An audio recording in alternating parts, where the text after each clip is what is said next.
Хөгжлийн тухай ярилцъя нэвтрүүлэг. Баруун-Урт сумын засаг даргын 2018 онд хийж хэрэгжүүлсэн ажлын тайлан, 2019 онд хийж хэрэгжүүлэх ажлын танилцуулга, мэдээлэл хүргэх нэвтрүүлгийг 2019 оны 3 дугаар сарын 2-ны 19 цагаас BBC телевизээр хүлээн авч үзээрэй.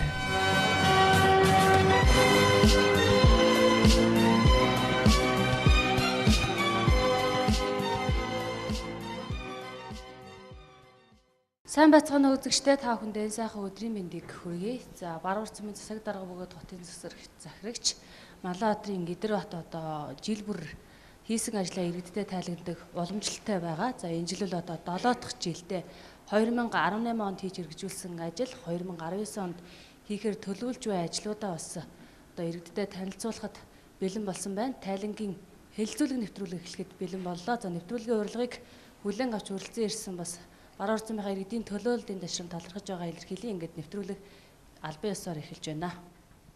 За тэгэхээр энэ удаагийн бас тайлангийн хэлэлцүүлэг маань онцлогтой байгаа. За Идэрбат даргын хувьд бол одоо өнгөрсөн жилүүдэд одоо телевизийн студид суугаад ч гэдэг юм ингээд сэтгүүлчтэй ярилцаад тайлангийн иргэдтэй тавьдаг гэсэн бол за энэ удаад бас багийнхаа иргэдийн төлөөллийг оролцуулаад харилцан ярилцах байдлаар бас хийж байгаа гэдгээрээ онцлог байгаа. Тэгэхээр одоо энэ зэрэгтэл сууж байгаа үзэгч та бүхэн өөрсдөө хүссэн асуултыг санал шүүмжиллээ бас Баруун-Урт сумын засаг даргаад чөлөөтэй уламжилж болно гэдэгт ойлгоход таатай байна. За тэгээд нэвтрүүлгийн урилгыг хүлээн авч хүрэлцэн ирсэн иргэд та бүхэнд энэ ташин дахиж талархаж байгаа илэрхийлээд нэвтрүүлгээ эхлүүлье. За 2018 оны хувьд бол Баруун-Урт сум бас нэлээд онцлогтой онжлууд болж өнгөрсөн байгаа. Тэгэхээр ямар ч байсан одоо хэлэлцүүлгийн эхэнд бол цаг үеийн асуудлуудынхаа мэдээллүүдийг өгөөд хэлэлцүүлгээ эхлэх нь зөв байхаа гэж бодож байна. За баярлалаа.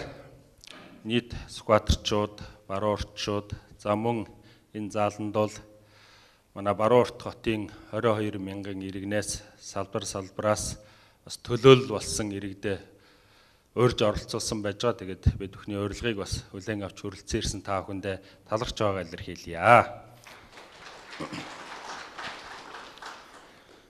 За аймаг орон нутаг маань миний хувьд 2 дахь удаага бүрэн эрхээ хэрэгжүүлээд одоо 7 дахь жил рүүгээ ажиллах гэж байна. За энэ хугацаанд бол бас та бүхэндээ жил болгон ажлын тайлангаа тавьж ингэж ярилцаж янз бүрийн хэлбэр ярилцаж ирсэн. Тэгээд энэ удаа бол сая манай сэтгүүлчид хэллээ бас иргэдийнхээ оролцоотойгоор одоо харилцан ярилцах хэлэлцүүлэг байдлаар бол тайлангаа тавья гэж ингэж зорж байна.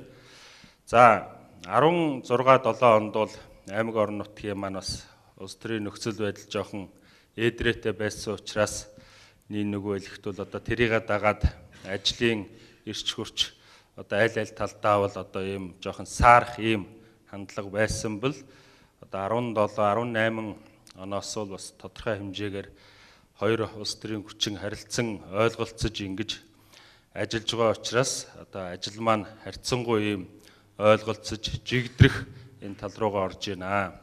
За 18 оны хувьд бол бид нар аймгийн иргэдийн хурал албан ёсоор төсвөөвөл 6 сард ингэж баталж хэрэгжүүлсэн. За 6 сард төсөв баталж явсан учраас 18 оны ажлууд маань нэлээд хойшлох, оройтох, за 19 он руу дамжиж шилжиж ирэх энэ гэсэн ийм одоо процессууд бол өрнөж байна. Гэхдээ одоо энэ жил бол нэлээд одоо ажил буцалсан ийм сайхан жил болох нь. За энэ өвөл үнэхээр сайхан өвөл боллоо. Налгар сайхан хаврын үйлрэл маань эхэлж байна. Өнөөдөр гадаа налаагаад сайхан байж байна. Баруун-Уртын маань одоо хүн амын хувьд түрүү би хэлсэн жил тутам одоо 1000 гаруй хүнээр нэмэгдэж одоо 22 мянган хүн амтай за мал сүрэг маань ч гэсэн бас тоо толгой нь өссөн ийм одоо сайхан үзүүлэлттэй. За мөн салбарын бүтээн байгуулалтын ажлууд бас одоо энэ жил урагшилсан өрнөсөн ийм одоо сайхан жил болно гэж ингэж бодож байна. Тэгээд салбараар наривчилжүүл би бас та бүгдийн асуултанд хариулах байдлаар ингэж явъя гэж ингэж бодож байна. За ер нь одоо хөнгөрч би 2018 оны ажлыг та ярих бол бас багагүй хугацаа орох байх. Гэхдээ өнгөрч би он ер нь одоо Баруун-Урт сумын хувьд баруун-уртчуудын хувьд ямар ололт амжилттай ийм жил байв. Мэдээж хэрэг хийсэн томоохон бүтээн байгуулалтын ажлууд байгаа. Эдгээрээс та бас онцолж танилцуулаач. За тэр энэхээс би салбараар нь ер нь ярилцвал бас зүгээр болов уу гэж ингэж бодож байна. За Баруун-Урт сум нэг том онцлогтой аймгийнхаа одоо төвтэй цуг нэг одоо газар үйл ажиллагаагаа явуулж идэг. Баруун-Урт сумын маань хувьд аймгийн нэгдсэн эмнэлэг, за өрхийн эмнэлгүүд 3 өрхийн эмнэлэг ингэж үйл ажиллагаагаа явуулдаг. За аймгийн нэгдсэн эмнэлгийн хувьд бол бас одоо аймгаас нэлээд бодлогоор ингэж дэмжиж хөрөнгө оруулалтууд, бүтээн байгуулалтын ажлууд бол аймгийн нэгдсэн эмнэлэг дээр хийж ингэж явдаг. За Баруун-Урт сумын засаг даргын хамгааллын газрын хувьд бол 3 өрхийн эмнэлэг дээр энэ жил бас нэлээд ингэж анхаарал тавьж ингэж ажлын гэсэн зорилгыг тавьж ажиллалаа. За өрхийн эмнэлгүүд маань байгуулагдаад 20 жил болж байна. Энэ хугацаанд бол бас одоо дөрвтойхон хөрөнгө оруулалтын ажлууд бол тэр болгон хийгдэж байгаагүй. Одоо манай өрхийн эмнэлгүүдийн хувьд байшин барилгын хувьд бол нэнд толгомцсон асуудал байгаа. За байшин барилга төдийгүй энэ доторх техник технологийн хувьд бол нэлээд хоцрогдсон юм байсан. Тэгээд аймгийн иргэдийн хурлаар бас хэлэлцүүлж нийтдээ нэг 60 орчим сая төгрөгийн хүрээнд 3 өрхийн эмнэлгийн нэг эмнэлгийн нэг 20 сая төгрөгийн одоо тоног төхөөрөмжөөр бас энэ жил хангаж ажилласан байж байна. За энэ дээр байж байна. Нэрэн шаардлагын аппарат, эхо аппарат, шээсний анализатор энэ төр гэдэг ингээд за бүгдийг уншаад явах уу. Зүгээр ганц нэгийнх нь ач холбогдлыг хайлахад одоо нэрэн шаардлагын аппарат энэ төр бол нэрэ хүүхэд одоо шаарлалтгүй хүүхэд гэж ер нь баг байхгүй болоод байж байна. Тэгээд энэ шаарлалтыг эрт илрүүлэхгүй бол бас цаашаа даамжрах юм бол одоо оюун санааны хувьд энэ төр бас жоохон хүнд ийм нөхцөл байдалд ордог. Тийм учраас одоо манай өрхийн эмнэлгүүд бол үндсэндээ зүүд хариур заавал ийм цус гарах хэлбэрээр ингэж одоо шаардлагыг хэмждэг гэсэн л одоо бол шууд хэмжээ явчих. За эхо аппараттай болно гэдэг нь бол одоо шууд өрхийн эмчнэр маань одоо айлд энэ зөөврийн аппаратаа авчичоод ойр зөөрийн одоо үзлэг шинжилгээг бол анх шатанд нь хийчих ч юм уу. Энэ боломж нөхцөлийг л одоо бүрдүүлж ингэж ажилласан байгаамаа. Тэгээд энэ нь бол бас манай иргэдэд ч гэсэндээ бас нэлээд хүртээмжтэй ажил болсон болов уу гэж ингэж бодож байна. За сүүлд сая аймгийн иргэдийн хурал за мөн аймгийн удирдах ажилтны зөвлөгөөн боллоо. Удирдах ажилтны зөвлөгөөн дээр бол одоо Сүхбаатарын аймгийн хувьд бол одоо зүрх судасны өвчлөл нэг номерын асуудал байж байна. За мөн одоо бид иргэдийн одоо хайхрамжгүй байдал төр бэлгийн замын өвчин энэ төр бас нэлээд их одоо хэмжээгээр дарахж байна гэсэн ийм одоо үзүүлэлт судалгаанд гарсан. Тийм учраас бид нар энэ эрт илрүүлгийн асуудал за мөн гадна дотноос нарийн мэрэгжлийн эмчнэр авчирч одоо эмчнэрийн үзлэг хийх ажлыг бол одоо жилдээ 2-3 давтамжтайгаар ингэж явж байна. За энэ дээр бол одоо албан байгууллагуудаар явуулах. За тэр дундаа манай 8 дугаар баг буюу хөдөөний малчтуул одоо тэр болгон одоо зав зайд гарч эмнэлгээр энэ төр ингэж ерөнхийдөө үйлчлүүлж чаддаггүй. Тийм учраас ийм хөдөөний малчтаа бол хурж очих, хотонд нь очиж үйлчлэх тал дээр энэ төр бас аймгийнхаа нэгдсэн эмнэлэгтэй хамтарч ингэж ажиллаж байна. Тэгэхээр энэний үр дүнд ч гэсэн манай одоо 2-3 чүн одоо хавдрын эрт илрүүлэг нь одоо илэрч бас эмчилгээ домчлогоогоо хийлгээд ингээд сайн сайхан явж байгаа. Ийм дүр зураг юмнууд бол энэ төр ингээд бас байж байгаа гэж ингэж үзэж байна. За тэгэхээр шууд үзэгчтэйгээ очиод асуултаа асуугаад оноо донд хариулт явуучих гэж бодож байна. За тэгэхээр таны хувьд бас ер нь одоо эрүүл мэндийн салбар за өрхийнхаа эмнэлгээр ер нь хэр үйлчлүүлдэг вэ? За сая ер нь энэ сүрүүнд Баруун-Урт сумын засаг дарга танилцуулга хийсэн хөрөнгө оруулалтыг одоо энэ шинэ тоног төхөөрөмжүүд үйлчлэгийг ер нь авсан уу? Ер нь л өрхийн эмнэлгээр үйлчлүүлэх. Гэхдээ харах энэ шинэ тоног төхөөрөмжөөр үйлчлэх аваагүй байгаа. Ер нь сайн л мэдлээ. Хэдэн хүүхэдтэй? Та бага насны хүүхэдтэй? Хүүхэдтэй 5 настай хүүхэдтэй. Одоогоос 1-2 настайд нь ер нь байнга үйлчлүүлдэг байсан. Одоо бол бас арай хөндөрөл. Өрхийн эмнэлэг хүмүүс маань ингэж одоо шаардлагатай тоног төхөөрөмжөөр хангагдсанараа бид заавал аймгийн нэгдсэн эмнэлэг рүү ч юм уу 20 дугаар талын эмнэлэг рүү явж одоо тий бас ачааллыг нэмэгдүүлэх юм шаардлага юм давуу талтай болж байгаа. Тэгэхээр цаашид бол та бас одоо өрхийнхаа эмнэлгээс ямар үйлчлэгийг авах боломжтой болсон бэ гэдэг бас одоо эндээс мэдэж авлаа шүү дээ. Мэдэж авсан маш сайхан мэдээ баярлалаа. За таны хувьд ер нь өрхийн эмнэлгээр хэр үйлчлүүлдэг вэ? Одоо энэ саяны оруулсан шинэ хөрөнгө оруулалт бүтээн байгуулалтыг ер нь мэдсэн үү? За мэдээгүй. Тэгээд өрхийн эмнэлэг дээр дарааллын хувьд жоохон тиймэрхүү дутагдал байд юм болов уу? Эсвэл бүх багийн эмчнэр нэг эмчтэй ажиллаа хүлээлцүүлчихэд бусд нь нэг нь ачаалал авдаг ч юм уу.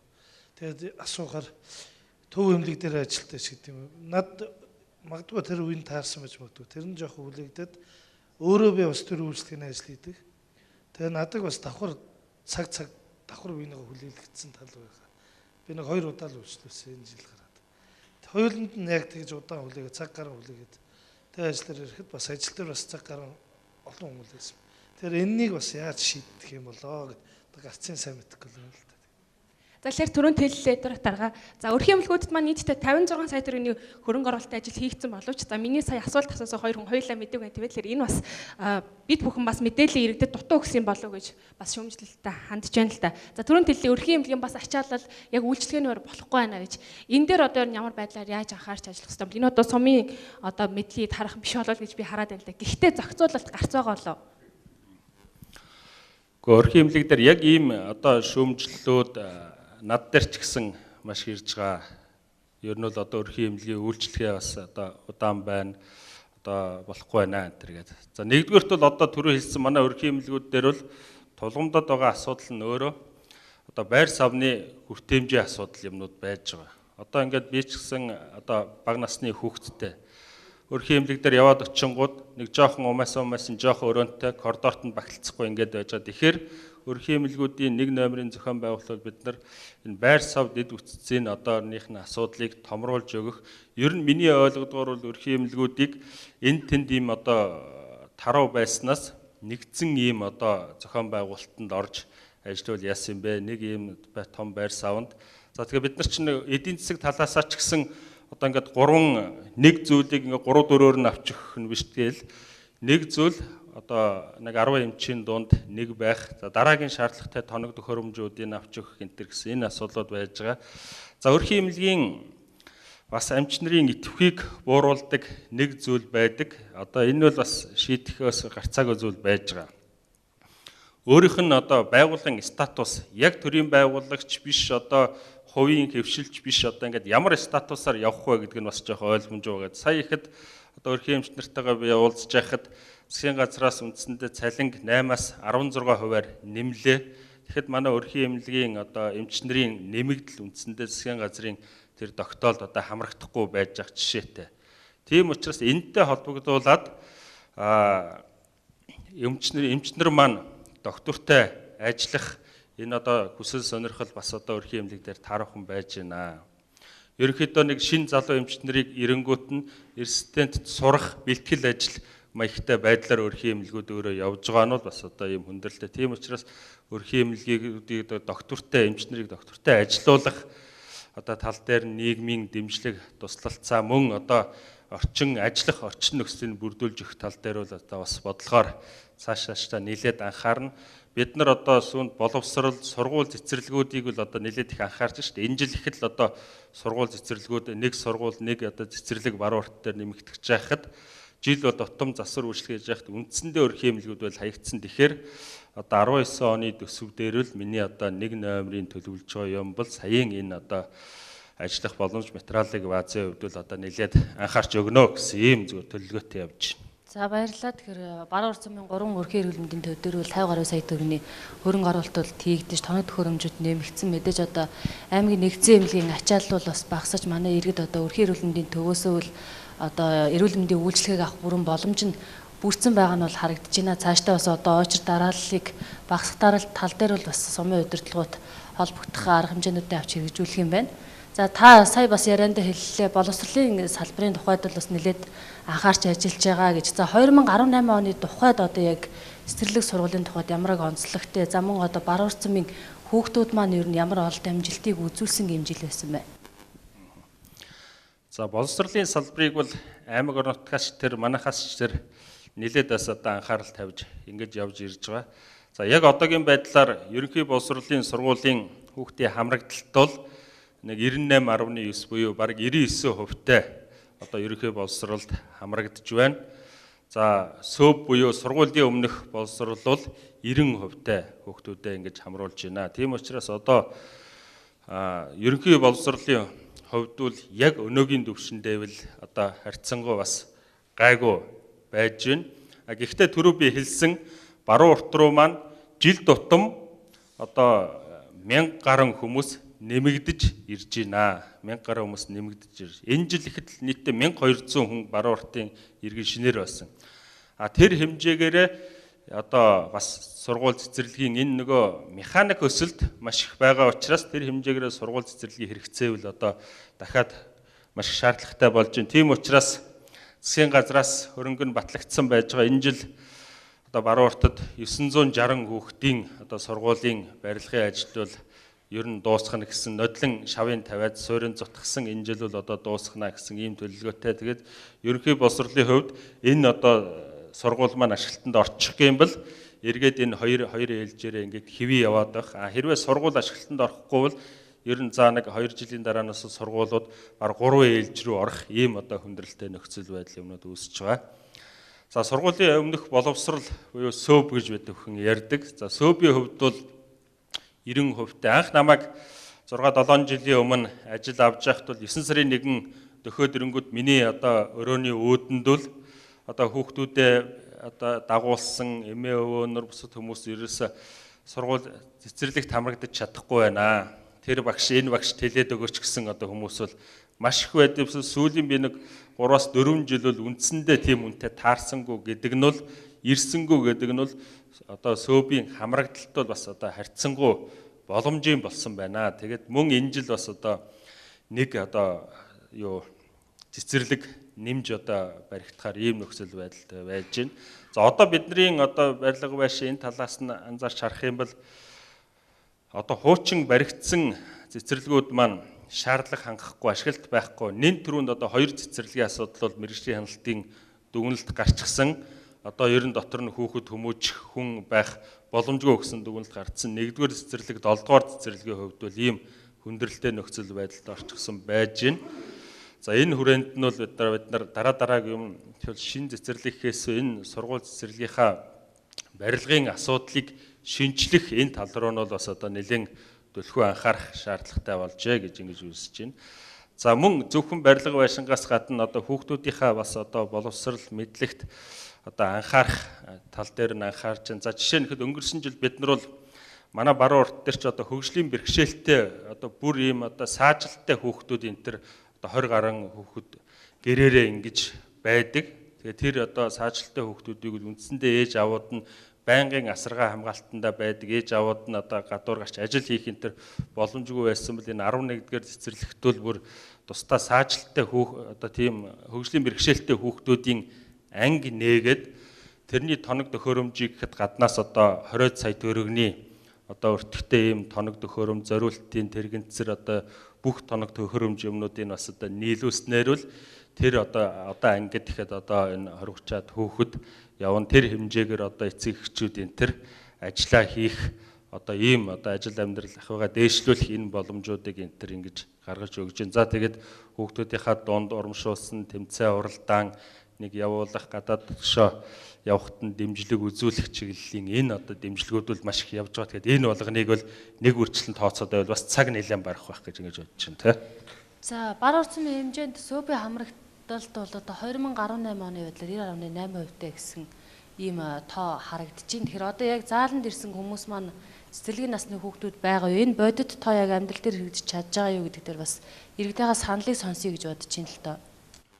Жишээ нь одоо ингэж асуух хэрэгтэй л да сая асуулт бол гэртээ та нарын хамаатан садан одоо ах トゥ усаас чинь цэцэрлэгийнхаа насны хүүхдийг цэцэрлэгт өгч чадахгүй байгаа гэсэн тийм гомдолтой одоо өрх байна уу гэж асуух хэрэгтэй. Тийм байна. Одоо цэцэрлэгт бид нар одоо хүүхдээ өгч чадахгүй байгаа гэсэн юм. За тэгэхээр байхгүй шүү дээ. Үндсэндээ Улаанбаатарт бол одоо сургуулийн өмнөх боловсролууд жишээ нь одоо суглаагаар явж байгаа тийм. Одоо аз тааруул хүүхдээ цэцэрлэгт өгнө, аз таарахгүй л өгөхгүй. Тэгэхээр түрүүний миний нөгөө одоо сургуулийн өмнөх боломжийн төвшөнд ингэж хамрагдалтын хувьд бол боломжийн байж гин барилга байшингийн хувьд бол засаж янзлах шаардлагатай гэдэг санаачд энэ аахгүй. Тийм учраас одоо энд нэг 40 хүн байна гэхэд эдний ойр тойронд бол ямар нэгэн байдлаар сургуулийн өмнөх боловсролд бол хамрагдаж чадахгүй тохиолдол байхгүй байгаа юм байна гэж ингэж харагдаж байна. За тэгэхээр түрүүнд хэллээ. За боловсролын салбарт бол хийгдэж байгаа ажлууд болоо цаашид хийгдэх ажлуудын талаар товч танилцуулаа. Ер нь одоо Баруун-Урт сумын хэмжээнд хамгийн амжилттай яваа салбар бол би боловсролын салбар гэж хардаг. Тэгэхээр энэ дээр бол бас иргэдээс санал гомдол харьцангуй гайгүй байх гэж би бодож байна. Тэгэхээр дараагийнхаа салбар руу оръё. За хөдөө аж ахуйн салбарыг та бас онцолж танилцуулаач. За ер нь одоо өнгөрсөн 2018 онд Баруун-Урт сум маань нийт одоо хичнээн одоо мал тоололов. За энэ дээр би бас таныг голлож ярихыг хүсэж байгаа зүйл бол за сая нэгжийн тухай хуулийн шинжилсэн найруулгаар иргэд маань бас хэлэлцүүлэг хийсэн. Энэ хоёр хамгийн хүчтэй яригдсан зүйл бол за Баруун-Урт сумын малчид өөрсдийн гэсэн одоо газар нутаг нь бол хамгийн хүндрэлтэй байна гэдэг зүйл яригдж байгаа. Баруун-Урт сумын 8 дугаар баг нийт малынхаа тоогоор Монгол улсдаар нийт бага тэргүүлж байгаа. Гэтэл өөрсдийн гэсэн газар нутаггүй байна гэдэг бол маш одоо том хүндрэл болж байна гэдэг юм зүйлийг ярьсан. Тэгэхээр энэ асуудлыг шийдвэрлэх тал дээр одоо хэрхэн анхаарч ажиллаж байна. Таныг бас танилцуулгын араас одоо миний энэ асуултанд бас төлхөө хариулвал зүгээр болоо гэж бодож байна. За өнөөдөр Баруун-Урт сумын үндсэндээ 1 номерын проблем бол яг энэ газар нутгийн асуудал болоод байгаа. Газар нутгийн асуудал нь зөвхөн малчдад биш, одоо бүтээн байгуулалтын ажил хийгээд явхад үндсэндээ Баруун-Урт сумын газар нутаг бол үндсэндээ одоо дүүрчихсэн, дууссан. Одоо бусад сумын нутаг руу орох хэмжээнд орсон. За нэгэнт хөдөө аж ахуй ярьж байгаа учраас энийг хөдөө аж ахуй руугаа бас холбож ингэж ярих гэж бодож байна. За анх Баруун-Урт хотыг бол хотын статустай ер нь бол хөгжүүлнэ. Манай улсын бодлогын алдаа л да. Хотын статустай хөгжүүлнэ. Ер нь энэ сум мом байхгүй маа. Зөвхөн одоо ийм малчид хөдөөний суурьшил энэ төр байхгүй байх хэрэгтэй гэдэг агуулгаар нь Баруун-Урт хот гэд нэрлээд явж гаад тэгээд 92 оны үндсэн хуулиар буцаагаад нэг санал хурааж ирснийг энэ төр бас би хүүхэд байсан ч гэсэн дараа нь ном зохиолоос уншихад хот болох юм, сум болох юм уу гэд одоо хүмүүсээс хураасан чи буцаад аймгийн төвүүдийг сум болгоно гэд сумын статус руу оруулчихсан.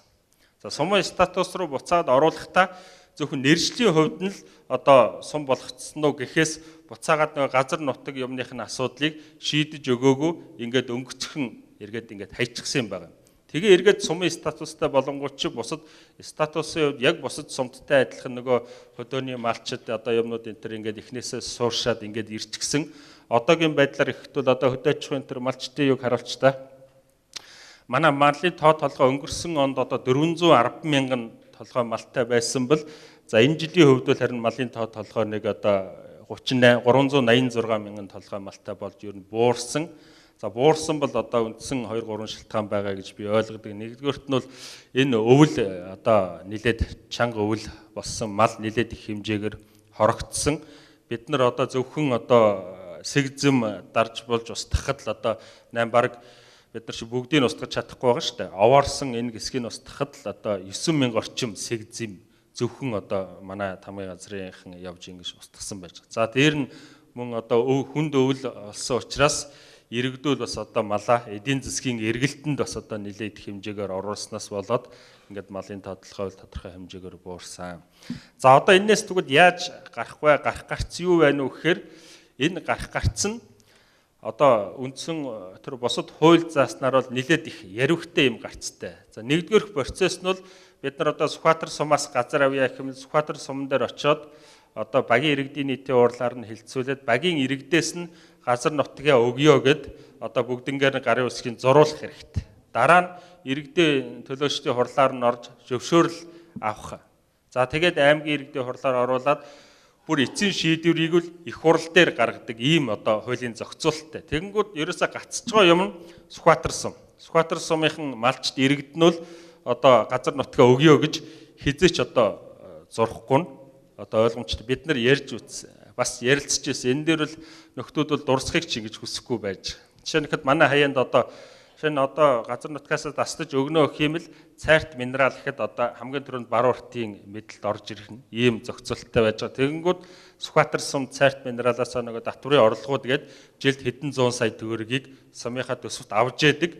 Хамгийн наазах иргэшгэл энэ төсвийнхээ орлогыг үндсэндээ Сүхбаатар сум алдах ерөн сонирхол. Одоо ч тэгээ Сүхбаатар сум чинь газар нутгаа өхөн нутгийг одоо ингээд Улаанбаатараас энэ тэндээс малчид ирчихсэн ингээд тийм учраас энэ зохицуулт юм бол яг энэ зохицуултаар үе үеийн одоо дарганаар бас бүр хөөцөлтөөгөө бодоогүй бодож исэн энэ зохицуултаар яг шийдэгдэхтүүлний юм хүндрэлтэй асуудал юмнууд бол бас байж байгаа. Одоо бол бид нар одоогийн төвшөнд яаж зохицуулж байгаа нэхэр зэрэгэлдэх сумын засаг дарга нартайгаа уулзаж бас одоо харилцсан ярьж ойлголцох байдлаар ингэж бол бас явж байна. За энэ жил одоо хэдийгээр сайхан үйл болсон ч гэсэн бүр засгүй ийм одоо хар одоо үйл болж байна. Хар үйл болж байгаатай холбоотой ходог усны асуудал нэлээд ийм хүндрэлтэй асуудал болж гарч ирж байна. За мэдээж гүн өрмийн ходог улсын төсвөөр гаргахаар бол нэлээд ийм хүндрэлтэй байдаг. Одоо нэг улсын төсвийн стандарт нь 20 саяар нэг гүн өрмийн ходог гарах ийм стандарттай ш. Тэгэхээр бид нар ч одоо хязгаарлагдмал төсөвдөр 20 саяар хэдэн удаа ходог гаргах уу гэдэг нь бол бас их төвөгтэй юмнууд байж байгаа. За тийм учраас бид нар бол сая энэ жилийн хувьд нэг 22 иргэнд бол гар ходог гаргахт нь бол 400 мянган төгрөг. Ер нь бол бид иргэнтэйгээ гэрээ байгуулдаг гэж. За нэг гар ходгийг нэг сая төгрөгөнд гаргая, 600 мянган өөрөө гарга, 400 мянган төгрөгөн дээр 40% дээр нь манайх дэмжлэг үзүүлнэ гэсэн ийм байдлаар явж байна.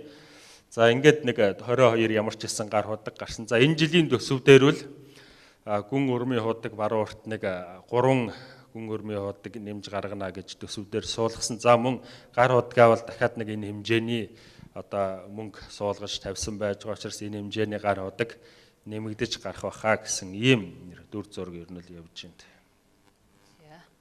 За баярлалаа. Тэгэхээр нийгмийн хамгааллын чиглэлээр ер нь Баруун-Урт сум 2018 онд одоо ямар ажлууд хийж хэрэгжүүлв? За мөн одоо ахмадуудынхаа байгууллагыг одоо дэмжих тал дээр ер нь голж анхаарч одоо яг шинэлэг ямар ажил хийхээр төлөвлөж ажилласан бэ? За нийгмийн хамгаалалд орохоос өмнө би тэр Бямбаах тэнд сууж байгаа харагдчих. Сая яг одоо хөдөө аж ахуй одоо өөрөө яг одоо энэ бас зовлон жаргалыг үзэж явж байгаа би тэр Бямбаахаас бас нэг яг Баруун-Уртын малчдын одоо тулгамдаад байгаа асуудал ер нь одоо цаашд яах ёстой нэг санал асуучаад цааш явбал ясаад үлээ. Тэр загт сууж байгаа хүн байж Бямбаах гарч ирээд нэг саналаа та нэг хэлээч.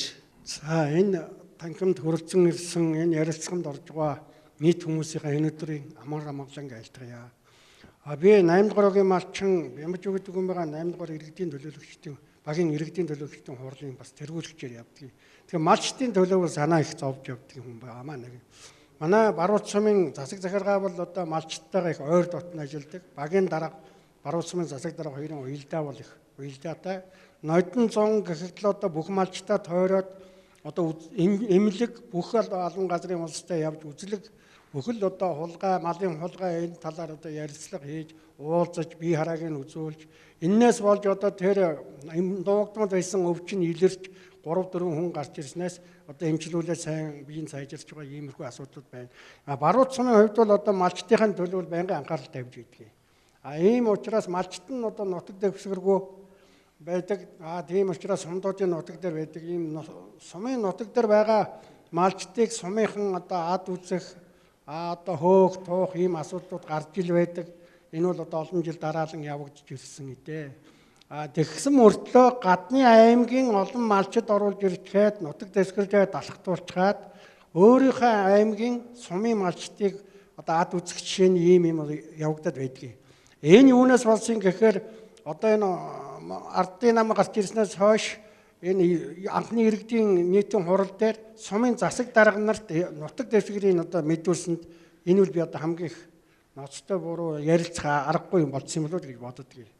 Нодон гэхэд одоо наран сарангийн уулыг бүрэн эзэлсэн хадлан гарлаа шүү дээ. Энэ юунаас бол Мунхаан сумын нутаг дэвсгэр Мунхаан сумын засаг даргын мэдлийн газар.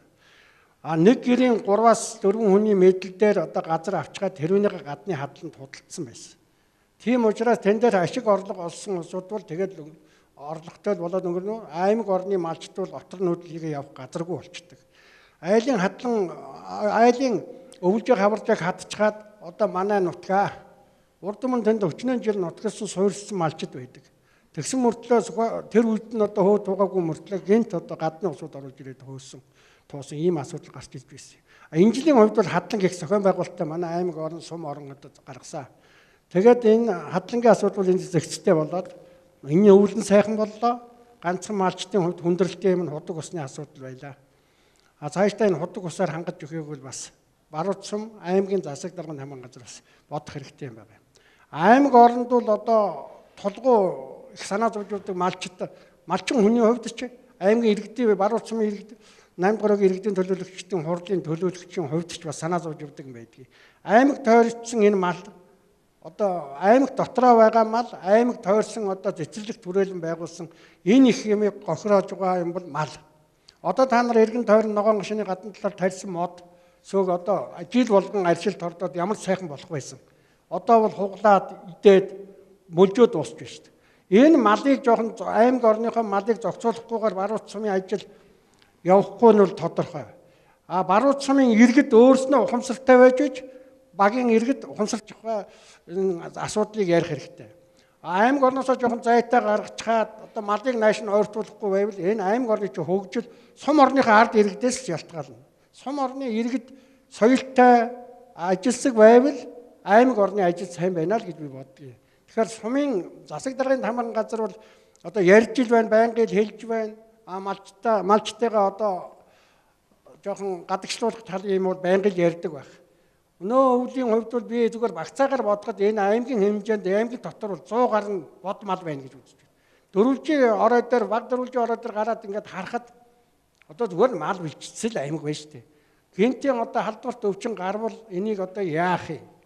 Ийм учраас одоо энэнийгээ багц зохицуулж гаргаж оруулахыг оруулаад аймаг орондоо мал байлгаад байвал бид нарын хийсэн хөдөлмөр үгүйсгээд байна л гэдгийг бас хэлэх гээд байгаамаа. За 17 онд бол сая Бямбахын хэлдгээр хадлан бол үнэхээр замбрааг байсан. Тэр наран сарангийн тал ер нь одоо аймгийн хойд талыг бол ер нь тэр чигтэн үндсэндээ хатсан. Одоо иргэд энэ төр өвлжтөл үнэхээр хүндрэлтэй. Жишээ нь иргэдийн өвлжөө хаварчаа одоо айлын өвлжөөнд ерөөсөө би өөрөө харж байсан 100 м тулгаа татчихсан ерөөсөө. Иргэн тойруулаад 100 м татчихсан. Тийм учраас энэ асуудал бол аймгийн иргэдийн хурал одоо аймаг дээр энэ нэлээд хүчтэй яригдсан. Тийм учраас өнгөрсөн жил бол ер нь одоо энэ хадланг нэлээд зэгцэлья, эмхэлья гэдэг үүднээс одоо төрөө хадлан гарч ясан газрууд бол ер нь гаргаагүй. Хоёр одоо үндсэн цэгийг одоо хадлангийн цэгийг зааж гисэн. Нэг нь бол Эрдэнэ цагаан нутаг дэвсгэр, нөгөө тал нь бол дарингийн одоо зүүн бие буюу үндсэндээ шилийн богдын тэр хавьд хадлан гаргая. Одоо өөр газар нь бол ийм зохион байгуулалттай томоохон одоо хадлангууд бол гаргахаа боли арилжааны зорилготой хадлангуудыг бол зүгээр одоо ийм ахуйн шинжтэй одоо иргэн малчин хөв хүн одоо өөрийнхөө одоо үйлчлэлтийн бэлтгэлийг хангах хэмжээнд одоо бага хэмжээний ийм ахуйн хадлан гаргахыг бол бас тодорхой хэмжээгээр одоо зөвшөөрсөн ийм дүр зураг тэр ч үүднээс энэ жил бол бас хадлан. За бид нар одоо энэ жил ч гэсэн одоо зуунчлах хэр болохыг одоо сайн мэдэхгүй хадлан тэгн ингэн тийшээ гаргана гэдгийг бол одоо ярих ийм боломжгүй байж байгаа. Аль болохоор ийм бас эмхтэй зэгцтэй гаргах энэ тал дээр бол анхаарнаа. За мал гаргах асуудал яригдж чинь үнэхээр тийм ээ. Одоо малны асуудал бид тооцоо гаргаж үтсэн та бол бас их даруухантай болж чинь 100 байх шиг байлээ гэд. Бид нар одоо айл болгоноор нь тооцоод яваад үтсэн чи Баруун-Урт дээр 800 гаруй толгой мал байлаа. Одоо яг Баруун-Уртын төв дээр 800 гаруй толгой мал байж байна. За энэ малыг бол одоо Баруун-Уртаас гаргахгүйгээр Баруун-Уртын хот тогтчлт, хог шороо, одоо хогийг эмхтэй зэгцтэй болгоно, мод зүлэг тарин, цэцэг жимс тарин энэ төр гэж яриад бол угаасаа энэ бол одоо ямар ч бүтшгүй мөрөөдөл одоо би тантай санал нэг байж байна. Тийм учраас энэ одоо нэг сайхан зэгцрээд ирсэн одоо энэ ажил бол дунд нь ингээд нэг 2 жилд одоо жоох алдагдаад ингээд эргээд задгаа тавьчлаа л. За тийм учраас сая аймгийн засаг даргын захирамж үндсэнд нь энэ мал гарах захирамж гаргуулъя гэж ингэж ярьж байгаа. Тэгээд энэ иргэдийн одоо ер нь захиргааны зөрчлийн хууль муулаараа бас юмнууд их нарийн болцсон шүү дээ. Жишээ нь одоо малаа гаргахгүй бол эзэнтэй нь хариуцлага тооцсон торгуулийн арга хэмжээ авна гэж. Ингээд торгуулийн арга хэмжээ авах юм бол ийм одоо эрх зүйн актыг бол хууль зүйн яамаар энэ ийм хянуулдаг ийм тогтолцоотой. Тийм учраас түрүүний тэр бид нар хэлэлцүүлэг хийгээд нийт мал үхээ одоо 100 гаруй иргэн тэр хэлэлцүүлэгт ирж оролцсон. За нэг бараг 90 орчим хувь нь бол хүлээн зөвшөөрөөд малаа гаргая гэсэн ийм одоо харилцан ойлголцол хүртсэн байж байгаа. За нэг цөөхөн хэдэн хүмүүс бол одоо бас одоо эсэргүүцсэн юм байж байгаа. Гэхдээ тэр үл одоо нийт 90% нь зөвшөөрсөн учраас энэ мал гаргах процесс үл явна. Биднэрт мэдгдлүүдээ өгчихсөн үндсэндээ одоо нэгэнт ороод ирсэн малыг бол өнөө маргааш тэхгүйгээр 4 сарын 1-ээс л одоо зохион байгуулалттайгаар 4 сарын 1 гихтвэл бүх малуул Баруун-Уртын төвөөс гарсан байгаарай гэдэг мэдгдэл юмнуудыг л өгж байгаа. Хэрвээ гарахгүй бол төрөний хэлсэн одоо хууль журмынхын дагуу явж байгаа зөрчлийн арга хэмжээ, торгуулийн арга хэмжээ юмнуудыг л ингээд аваа явах юм аа гэсэн юм шиг. За малыг одоо хотоос гаргаж иж хот бол одоо хот шиг өгжих боломж нь бүрдэх юм одоо боломжтой байгаа. Тэгэхээр хот тогтчлтын байгууллага бол одоо 2 жилийн хугацаанд бас хангалтгүй ажилласан гэсэн санал гомдлууд бол одоо манай Баруун-Урт хотын иргэдээс байнга ирдэг байгаа. Тэгэхээр энэ жилийн тухайд бол бас 2018 онд хот тогтчлтын байгууллагын үйл ажиллагаа бас 2 хуваагдаж ингэж явагдахаар бас чиглэл үүрэгтэй одоо 19 оноос ажиллаж эхлэх юм байна. Тэгэхээр яг хот тогтчлттой холбоотой асуудлаар бол одоо манай хэлцүүлэг үргэлжлэн за иргэдийн тухайд бол бас яг энэ тал дээр бас асууж тодруулах зүйлсүүд бол байгаа байх. За хот тогтчлттой холбоогоор амьдардаг хүмүүс гэж бол байхгүй. Хогны асуудлууд бол одоо нэлээд бас санал шүүмжлэлтэй ханддаг ийм тал байгаа. Тэгэхээр яг хот тогтчлтын байгууллага 2 хуваагдсанаар одоо үйл ажиллагаа Баруун-Урт сумын хэмжээнд одоо яг хотоо хоггүй байлгахын нөхцөлийг ер нь хангаж ажиллаж чадах уу? За одоо техникийн тухайд ер нь бас хангалтгүй байгаа. 2019 онд одоо техникээр хангах боломжийг нь одоо хээр бүрдүүлж өгсөн бай та. Би одоо бол энэ уулзалтанд бол аль болохоор улс төр ярихгүй, улс төрчгүй гэж ер нь бол бодож ингэж үндсэн цэвэр тайлангийн асуудал ярих гэж байгаа. Гэхдээ одоо зарим зүйл дээр нь бас одоо гарцаагүй ярихгүй бас болохгүй л болоод байна л да. Одоо уулын төр мал гаргах энэ Баруун-Уртын хог шорооны ажлын төрөл бас нэг үе одоо харьцангуй гайгүй ингээд зэгцэрцэн явж исэн. Тэгээд одоо аймгийн нөгөө төрөөчийн удирдлагууд маань М.Идэрбат гээд орлогч даргаар ажиллаж байсан залуу байсан, бидний үеийн залуу. Хот тогтчлохыг бид нартай уулзаа танах авч чадахгүй байна. Одоо аймаг хот тогтчлохыг үндсэнд нь татаж ажилуулнаа. Одоо үйл ажиллагааг нь сайжруулна гэд үндсэндээ хот тогтчлохыг аймаг татаж яваад ингээд ерөнхий үйл ажиллагааг нь алдагдуулаад ингээд эргээд одоо хүнд байдалд ингээд оруулчихад байж байгаа. Тэгээ сая харин аймгийн даргатай ярьж бод бид нар он гараад хот тогтчлохыг манайх татаж ингэж авч ажиллаж байна. Тэгээ хот тогтчлохыг ерөнхийдөө 2 хэсэгт ингэж хувааж бид нар явъя гэж байгаа юм. За нэгдүгээр үндсэн хуучин одоо Сүхбаатар хот тогтчлох гэдэг компани бол одоо зөвхөн хог шорооныхаа асуудлыг л хариуцнаа. Зөвхөн гэр хороол орон сууцныхаа одоо энэ хог шороо зам талбайныхаа цэвэрлэгээ үйлчлэгээ эднийг хариуцнаа. Нөгөө талд нь уртын гэгээд бас одоо ийм тусдаа орон нутгийн өмчт үйлдвэрийн газрыг энэ жилээс байгуулж байгаа. За энэ уртын гэдэг компани юугаа хариуцах вэ гэхээр эднийх бол хог шороо хариуцахгүй. Эднийх бол манай Баруун-Урт дээр нэг эзэнгүүдэж яваад байсан юм байсан. Одоо нийтийн эзэмшлийн хайс, зам талбай, тоглоомын талбай, за энэ одоо хөшөө дурсгалууд эднэрт ингээд эзэн байхгүй яваад байсан. Тийм учраас уртын гэдэг компани бол нэгдүгээр хамгийн том хариуцах ажил нь Баруун-Уртынхаа төвийн гэрэлтүүлгийн асуудлуудыг хариуцсан. Хоёрдугаарт нь түрүүний миний хэлдэг одоо хайс гашаа тоглоомын төлөө. Бид нар чи ингээд явж хахад нэг харахад л нэг одоо хайсыг нэг болонгоос нь очиод өглөө босоод ирэхэд нэг машин мөрөгчгсөн байж байгаа. Нэг өглөө бид нар мөнгийг гаргаад бүтээн байгуулалтын ажлууд хийгээд ингээд байгаад байдаг. Тэгэхэд тэрийг ингээ хариуцдаг эзэн холбогдогч байхгүйгаас болоод манайч нэг жилдээ нэг байж жилдээ нэг одоо янзлахаар л одоо тэр хэмжээгээрээ илүү их эвдэрч чинь, тэр хэмжээгээрээ илүү их мөнгө орж чинь. Тийм учраас энэ уртын гэдэг компаниг бол одоо их чаргал даргаар ахлуулж ингэж тавьж байгаа. Энийг бол би их чаргал даргыг өдөр болгон Баруун-Уртаа тойрж ил гэж байгаа. За Баруун-Урт бол нэг хэсэг ингээд нэг жоох эзэнгөө нэг жоохон ийм замбраагүй айл шиг болсон шүү дээ. Одоо нэг хэдэн самбрууд нь бүгдээрээ хуулраад унтсан, унжчихсан, санжчихсан тий. Одоо энийг хэдүүлээ эргэж хурдан хугацаанд засах хэрэгтэй гэд хамгийн эхэлж инхчралах даргаад өгсөн өөргөл асах боломжтой байгаа бүх гэрлүүдийг асаа гэсэн надад бол асах боломжтой хэмжээнд нь бол засч янзлаад асаачлаа гэсэн. Хоёр дахь том өгсөн өөрөг нь бол одоо аймгийн төв дээр байгаа унтсан, санчсан, эвдэрсэн тэр самбруудыг бүгдийг буулгаад бүгдийг засч янзлаад одоо эргүүлж өлгөө гэсэн үүрэг чиглэлүүд өгсөн. Хоёрдугаарт одоо энэ тэнд, гуравдугаарт энэ тэнд эвдэрсэн энэ тоглоомын талбай, хөшөө дурсгал энэ юмнуудыг өдөр тутам эргэж тойрч энэ тэнд нь эвдэрсэн хамхарсан юм байдгийм бол өдөр тутам засч янзлаад ингээд шоргоолжлаад ажиллаа гэсэн ийм л үүрэг чиглэлийг эдний төвж. Тэгэхээр одоо хуучинч хот тогтчлох ер нь манай Баруун-Уртаас өөр ингээд бүгдийг нэг компани дээр овоолцсон хот байхгүй л байна л дээ. Бүх газар ийм зохион. Тийм учраас одоо Баатар сүхтээ одоо Сүхбаатар хот тогтчлох бол илүү дутуу юмд анхаарахгүй зөвхөн хог шороо цэвэрлэгээ үйлчилгээндээ л анхаар гэж. Нөгөөх нь л төрний миний ялсан энэ зүйлүүдэд анхаарч ажиллаа гэж байгаа.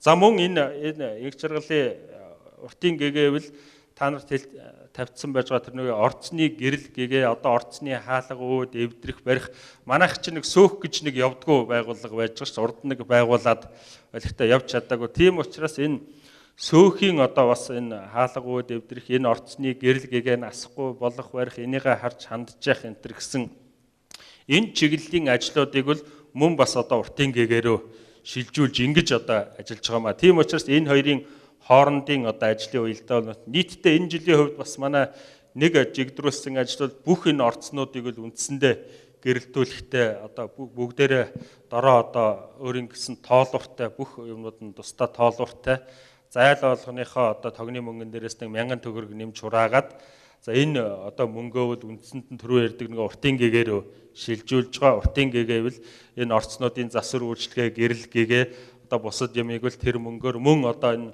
зөвхөн засвар үйлчлэгээ биш энэ одоо гэрэлтүүлэг гэрлийнхэн тогны мөнгөний асуудлыг өнтрүүл үндсэндээ шийднэ гэж тохироод гэрээ байгуулад одоо ингэж явж байна.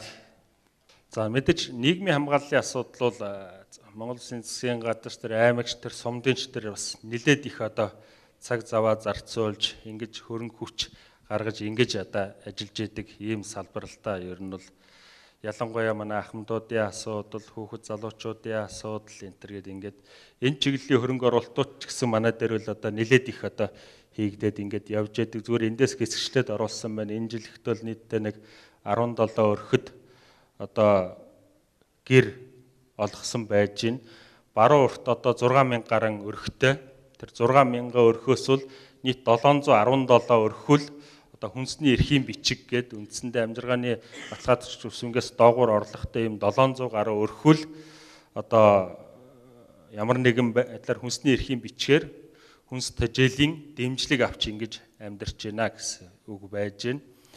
Бүр мундаг том дэмжлэг өгч чадахгүй. Гэхдээ эхийн эцэж туглын тураахгүй гэдэг шиг ингээд одоо боломжоор ингээд нэг жоохон дэмжлэг үзүүлээд явдаг. Тэгэд энэ жил Баруун-Урт гэхэд нийтдээ одоо баг ингээд жижиг дэмжлэг үзүүлээд явсан хүнийхээ тоог нийлбэрээр нь гаргасан чинь нийтдээ нэг 3000 орчим хүндөл ямар нэгэн хэлбэрийн одоо ийм дэмжлэгийг бол одоо үзүүлсэн байна гэсэн юм тоо гарсан. За нийтдээ энэ ахмадынхаа сувлал Баруун-Уртаас 190 хүнийг бол амраасан юм байна. За ахмадууд маань ингээд ийш тийшээ явах бензин дос одоо дэмжлэг энтергээд за тэмцээн уралдаан хий мөнгө төгрөг өгөөч гэд ирнэ. Тэгээд тэнд нь болохоор нь ингээд бас дэмжлэг үзүүлээд ингээд явж байгаа. Манайх бол Баруун-Урт дээр үндсэндээ хоёр ахмадын холбоо үйл ажиллагаа явуулж чинь чөлөөт ахмадын холбоо, Монголын ахмадын холбоо гэд хоёр ахмадын холбоонд хоёулант нь эрх тэгш дэмжлэг үзүүлээд ингээд явж байгаа. Монголын ахмадын холбоонд гэхэд энэ жил бидэд бас одоо сумынхаа төсөв юмар батлуулаад нийтдээ нэг 5 сая төгрөгийн дэмжлэгийг бол Монголын ахмадын холбоонд одоо Монголын ахмадын холбооны дарга манай Дэнсмагч ажиллаж байгаа. Нэг 5 сая орчим төгрөгийн дэмжлэг үзүүлсэн. За чөлөөт ахмадын холбооныхын дараагаар Адиагч ажилдаг. За бас тодорхой хэмжээний дэмжлэг юмнуудыг ингээд үзүүлээд явж байна. За Баруун-Урт дээр нэг хаягдаад байдаг хэсгүүл энэ хөгжлийн бэрхшээлтэй иргэдэл одоо бас ер нь одоо хайхарч хангарах хүнд их багтай хаягдаад ингээд явдаг. Тийм учраас хөгжлийн бэрхшээлтэй иргэдийн Баруун-Урт сумын анх дахь чуулган гэдгийг үл энэ жил зохион байгуулсан тодорхой одоо хүмүүс тэр чуулганаас гарч байгаа үр дүнгээр хүсэлтээр тодорхой юм сургалтууд одоо бодит дэмжлэг юмнууд энэ трийг бол одоо ингээд үзүүлээд бас явж байна. Энэ шин харааны бэрхшээлтэй иргэдэд зориулсан ийм сургалт юмнуудыг хийсэн байна. Гэх зэрэг бид нар одоо хөгжлийн бэрхшээлтэй иргэн төрөүний нөгөө хүүхдүүдэд энтергээд энэ чиглэл рүү бид нар ерөнхийдөө аймаг орон нутаг анхаарж байгаа энэ салбарыг бид нар аль болохоор орхиод за бүр одоо бидний олж харахыг чармааж байгаа хүсэл нь юу гэхээр хин нэгэн хаахрахгүй байгаа хаягдж байгаа бүлэг нь хаана байна уу тэрлүү нь одоо түлхүү очиж ажиллахыг үл ингэж бас чармааж ажиллаж байгаа гэж ингэж хэлэх байна. За ерөнхийдөө хийгдсэн ажлууд болоод бас хөрөнгө оруулалтуудыг та хэллээ. Тэр би бас нэг зүйлийг асуумаар байна. За ер нь одоо тиймээс сум болоод багийн хөгжлөл өрхөө хөгжлөөс эхэлдэг.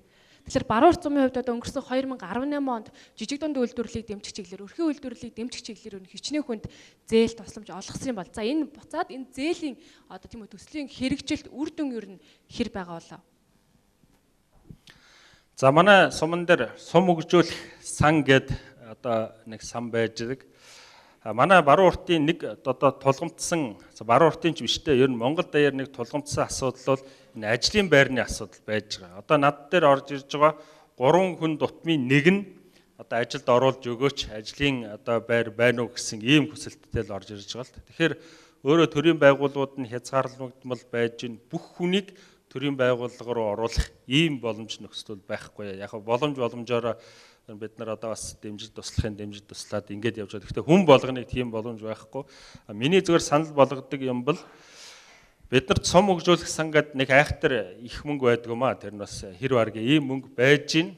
За эднэрээс бол одоо өөрсдөө өрхийн үйлдвэрлэл эрхлэе гэж байгаа хүмүүст бол цом хөгжүүлэх сангаас төслөө бичээд ирвэл тодорхой хэмжээний дэмжлэг юм үзүүлье гэсэн ийм одоо юу яаж байгаа. Энэ жилийн хувьд бол 18 оны хувьд бол жоохон зээл олголт буурсан. За яагаад тэгэхээр эдийн засаг жоохон хүнд байсан, эдийн засгийн цусны эргэлт ерөнхийдөө нэлээд саарсан.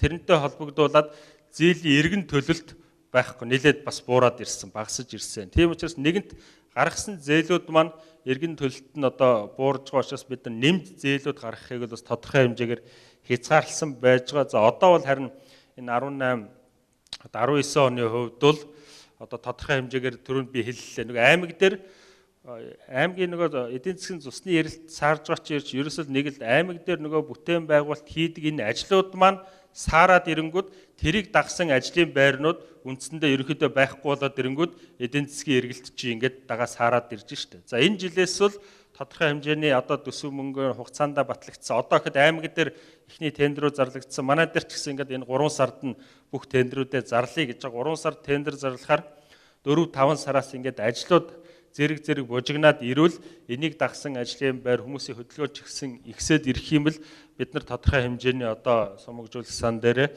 зээл ямиг бол бас одоо олгож болно. Одоо бид нар дээр бол нэг бас чамгүй нэг хагас тэрүүм орчим төрөгний одоо зээлийн самбал хоримтлагдсан ингээд байж гин. Тийм учраас эндээс л тэгвэл манайх бол одоо хүмүүс бол нэг баг хүүтэй учраас одоо хэдэн 100 сая 50-100 саяар нь авах сонирхолтой байдаг. Бид нар бол аймаг дээр бол бас тусдаа энэ зээлийн сан байж байгаа шүү дээ. Энэ жил аймгийн зээлийн сан нэг тэрүүм 200-300 орчим сая төгрөгийн дэмжлэгийг үзүүлнэ гэж бид нар аймгийн иргэдийн хурал дээр баталсан байж байгаа. Тэнд араахан тэр 200-300 сая төгрөг хэрэгтэй, 100-аас дээш сая төгрөг хэрэгтэй тэр зээлүүдийг бол аймгийн одоо хөгжлийн сан руу хандаа гэж.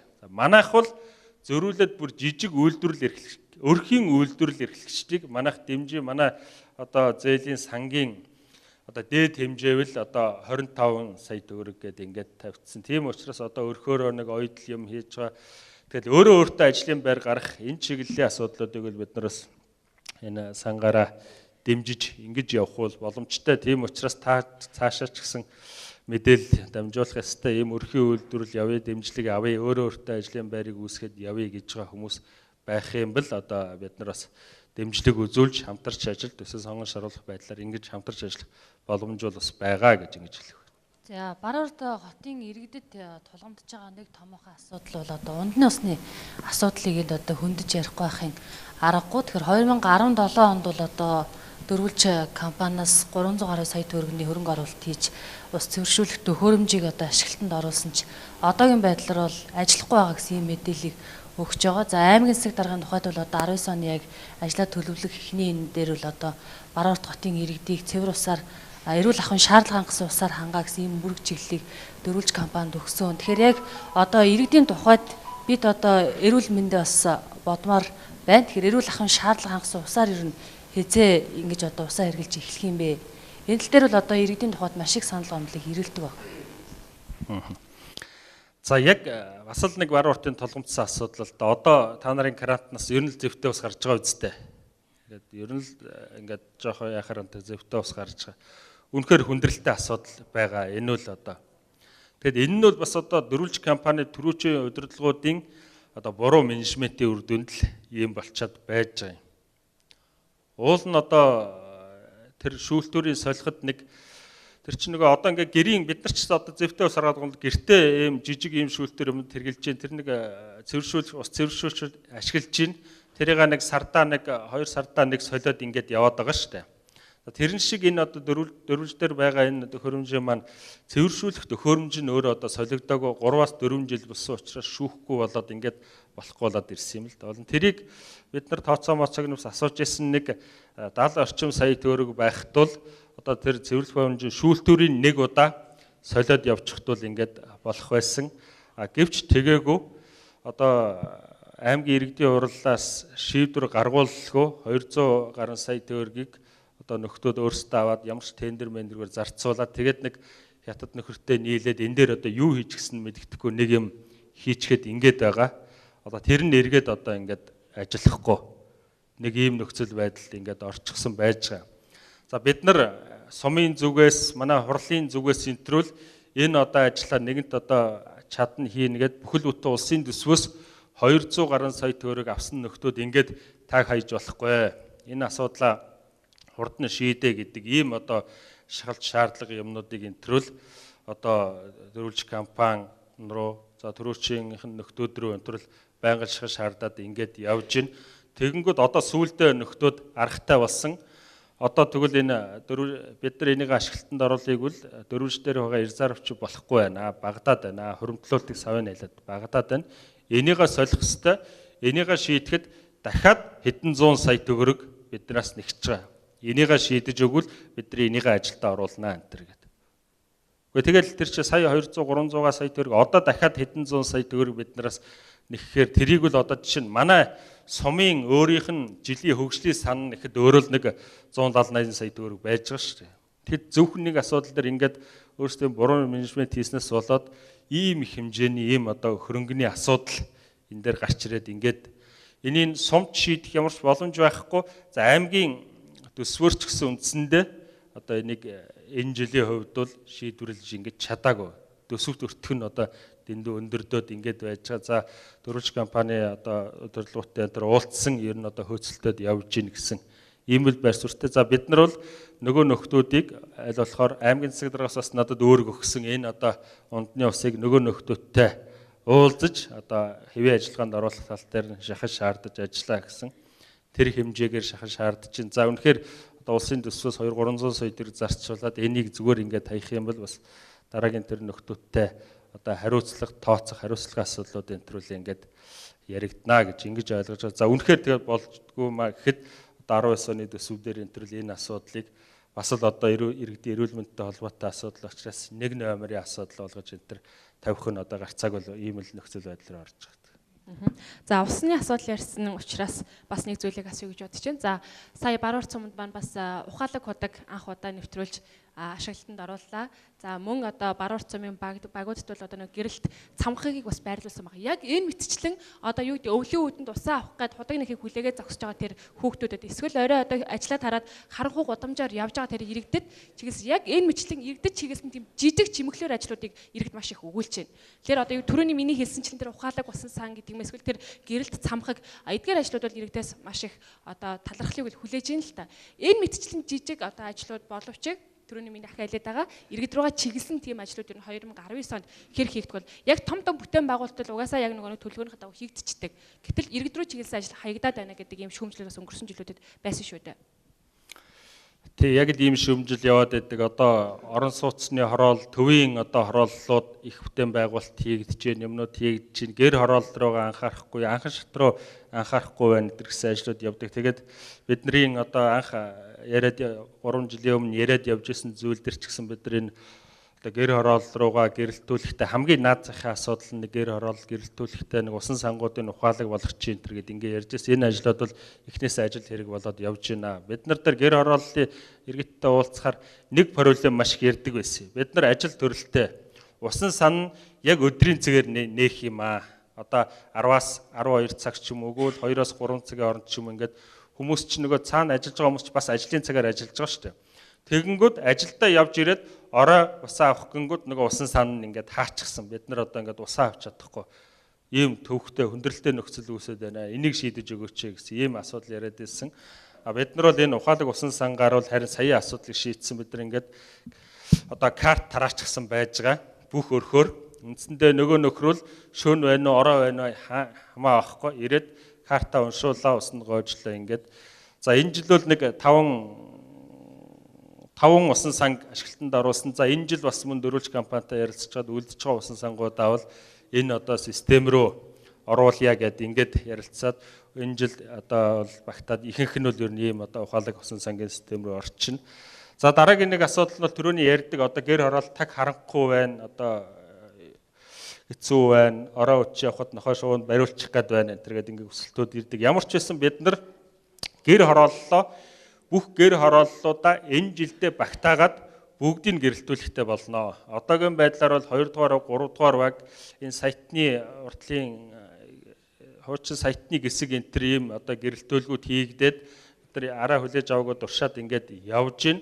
За мөн энэ жил одоо төсөвдөр үлдсэн одоо 4-р баг энэ жил 2, 3, 7-р багийг гэрэлтүүлсэн. Үлдсэн 5-р баг, 4-р, 9-р баг энтэр гээд энэ бусад багуудыг гэрэлтүүлэх энэ одоо төсвийг л бас одоо аймгийн иргэдийн хурал дээр суулгасан учраас энэ жилдээ л хамгийн анхан шатанд нь нэгж байгаа энэ нэг 2 асуудлын нь бол гэрэлтүүлэг энэ усныхны асуудлыг бол бид энэ жилдээ багтаагаад одоо Баруун-Урт сумын гэр хорооллын хувьд бол бүрэн шийдвэрлэж гинэ. За мөн одоо 2 баг үндсэндээ тоглоомын талбайг үлдсэн байсан.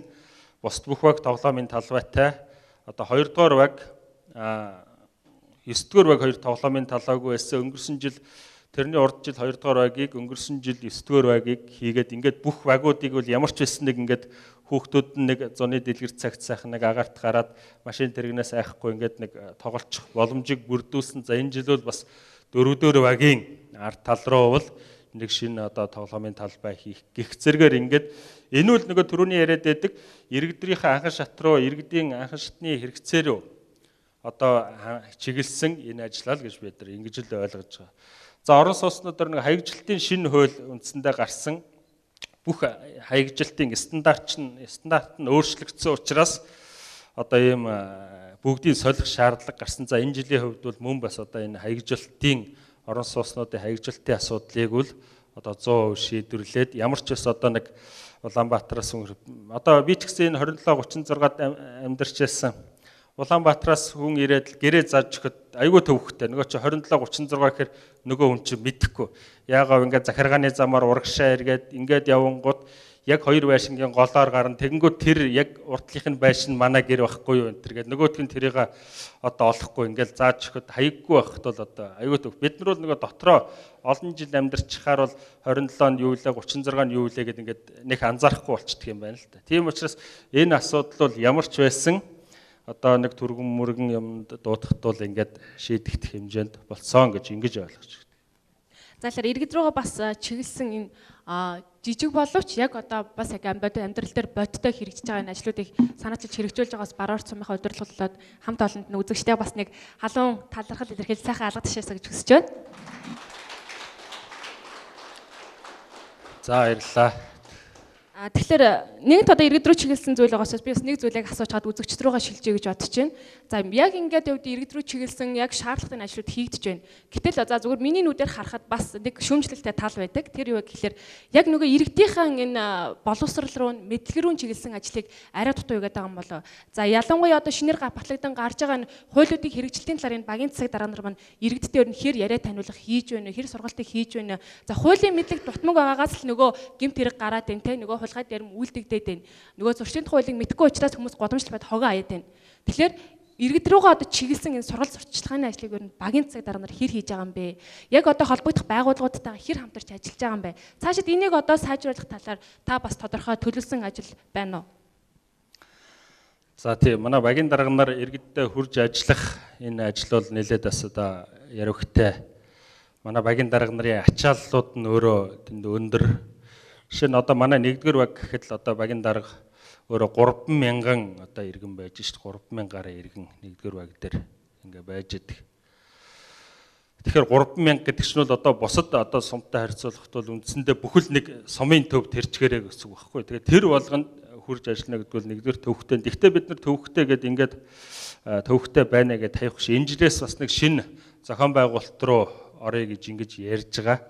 Манай Баруун-Урт сумын засаг даргын хамгийн газар чинь өөрөө бас бага одоо ингээд нөхцөл байдлаа сайжруулах гингүүд одоо бас болохгүй байна. Тийм учраас одоо тэр гэрээний тавны доод талд одоо том талбайг бас бид нар тодорхой хэмжээгээр түрээсэлж ингэж аваад тэндээ Жишээ нь би бол сая ерөнхийлөгчөнтөр ярьсан байлээ. Одоо том байшин барих уу яах уу гингүүд. Одоо нэг том байшин барих одоо хэдэн тэр төгөргөн түрээсийнхээ мөнгө өгөөд 300 гаруй жил нэг байшин түрээслэх мөнгөөр одоо нэг бүхэл том байшин барьж ах шин. Тийм учраас бид нар бол одоо дагуур энэ байшин бол нэг том байшин барихгүйгээр одоо хямд өсрөө аргаар түрээслэх баяхтай энэ иргэний одоо иргэд үйлчлэх төвөө байгуулъя гэж. Ер нь төрний хэлдгээр Баруун-Урт хоёрын хэлдгээр Баруун-Уртын анхан шатны үйлчлэгийг одоо иргэд авахт бол үнэхээр төвөгтэй байж байгаа. Яг үнэ. Нэг багийн даргаасаар нэг тодорхойлт авахын тулд Баруун-Уртын тамгын газар дээр ирж байгаа. За юуныхаа багийнхаа хэсгийн төлөөлөгчтэй уулзахын тулд хаа байсан цагдаа руу явж байгаа. За нөгөө иргэний одоо бүртгэл иргэний бүртгэл одоо халамжийнхаа байцаагчтай уулзахын тулд нөгөө хоёр нь аймгийн захиргаанд сууж байгаа. Аймгийн захиргаа руу явж байгаа. Газрынхаа албаны мэрэгчлэлтээс бичиг авахын тулд хаа байсан зүүн дээр байгаа газрын харилцаа барилга отоогоолтын газар руу явж байгаа. Тэгээд ингээд нэг юм ойр зургийн анхан шатны бичгийг бүрдүүлэх гэж тэр нь бараг нэг бүтэн өдөртөө багтахгүй юм болж байгаа. Ингээл ийш тийшээ явна, очино, нөгөө нөхөр нь байна, таарна, таарахгүй. Тийм учраас Баруун-Уртын анхан шатны үйлчлэгийг үзүүлж байгаа энэ нөхдүүдийг үндсэнд нь энэний дор бүгдийг төвлөрүүлээ л гэж ингэж ярьж байгаа. Түрүү хэлсэн Баруун-Урт дээр бол тийм баян садгалан хүмүүс ирдгүү гэдэг. Одоо манайх чинь та нар орж утсан нэг юм жижиг ингээл баг амьсгалж болохгүй шгүй жижиг өрөнд бүгдийн жигдсэн ингээл тэгээ багийн дарга дээр ирж байгаа хүмүүс бол хөөрхий ингээл зовсон, хальсан ингээд янз янзын зовлон жаргалаа энэ багийн даргадаа энэ ингээд ярмаар байдаг те. Тэр том заалаар ингээд манайх дэгчгсэн, би дэгчгсэн эхнэр нөхөр маань намайг ингээд ингээл олон хүмүүсийн хамжууд ингээд ярьж болохгүй. Тэгэл зарим нь энэ би хараад өрөвддөг хөрх юмтэй. Бүр ингээд багийн даргаа дуудаж ирээд манай тамгын газрын гадаа ингээд зогсчихсан ингээд зовлон жаргалаа хойлоо энэ ярил. Тийм учраас би бол төрөний ярьдаг энэ тэр нэг цэгийн үйлчлэгээ зөвхөн нэг ингээд хүмүүсийг тийш нь шилжүүлэхтэй биш. Арай бас нэг жоохон тусгай жоохон зас янзлаад тусгай одоо багийн дарга нар бол тусдаа өрөөнд суухгүй. Тэгтээ нэг тусдаа уулзалтын нэг юм 2 3 өрөө энэ төр гаргаж өгье. Нөгөө нэг банкнуудад байдаг шүү дээ. Бизнес уулзалтын өрөө гэдэг шиг шаардлагатай бол тэр уулзалтынхаа өрөөнд багийн дарга нь дагуулж ороод асуудал юмнуудаа ярьдаг.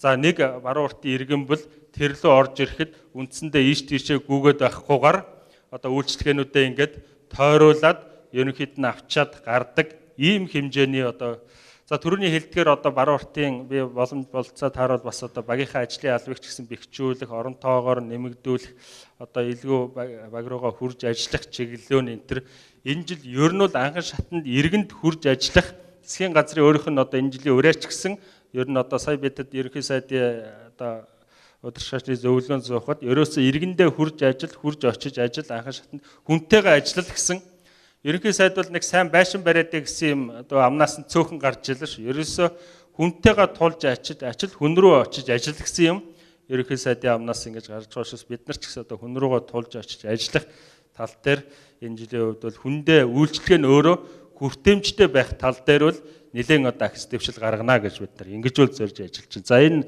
богц центр жишээ танахаар одоо орж ийн үү орохгүй байна уу?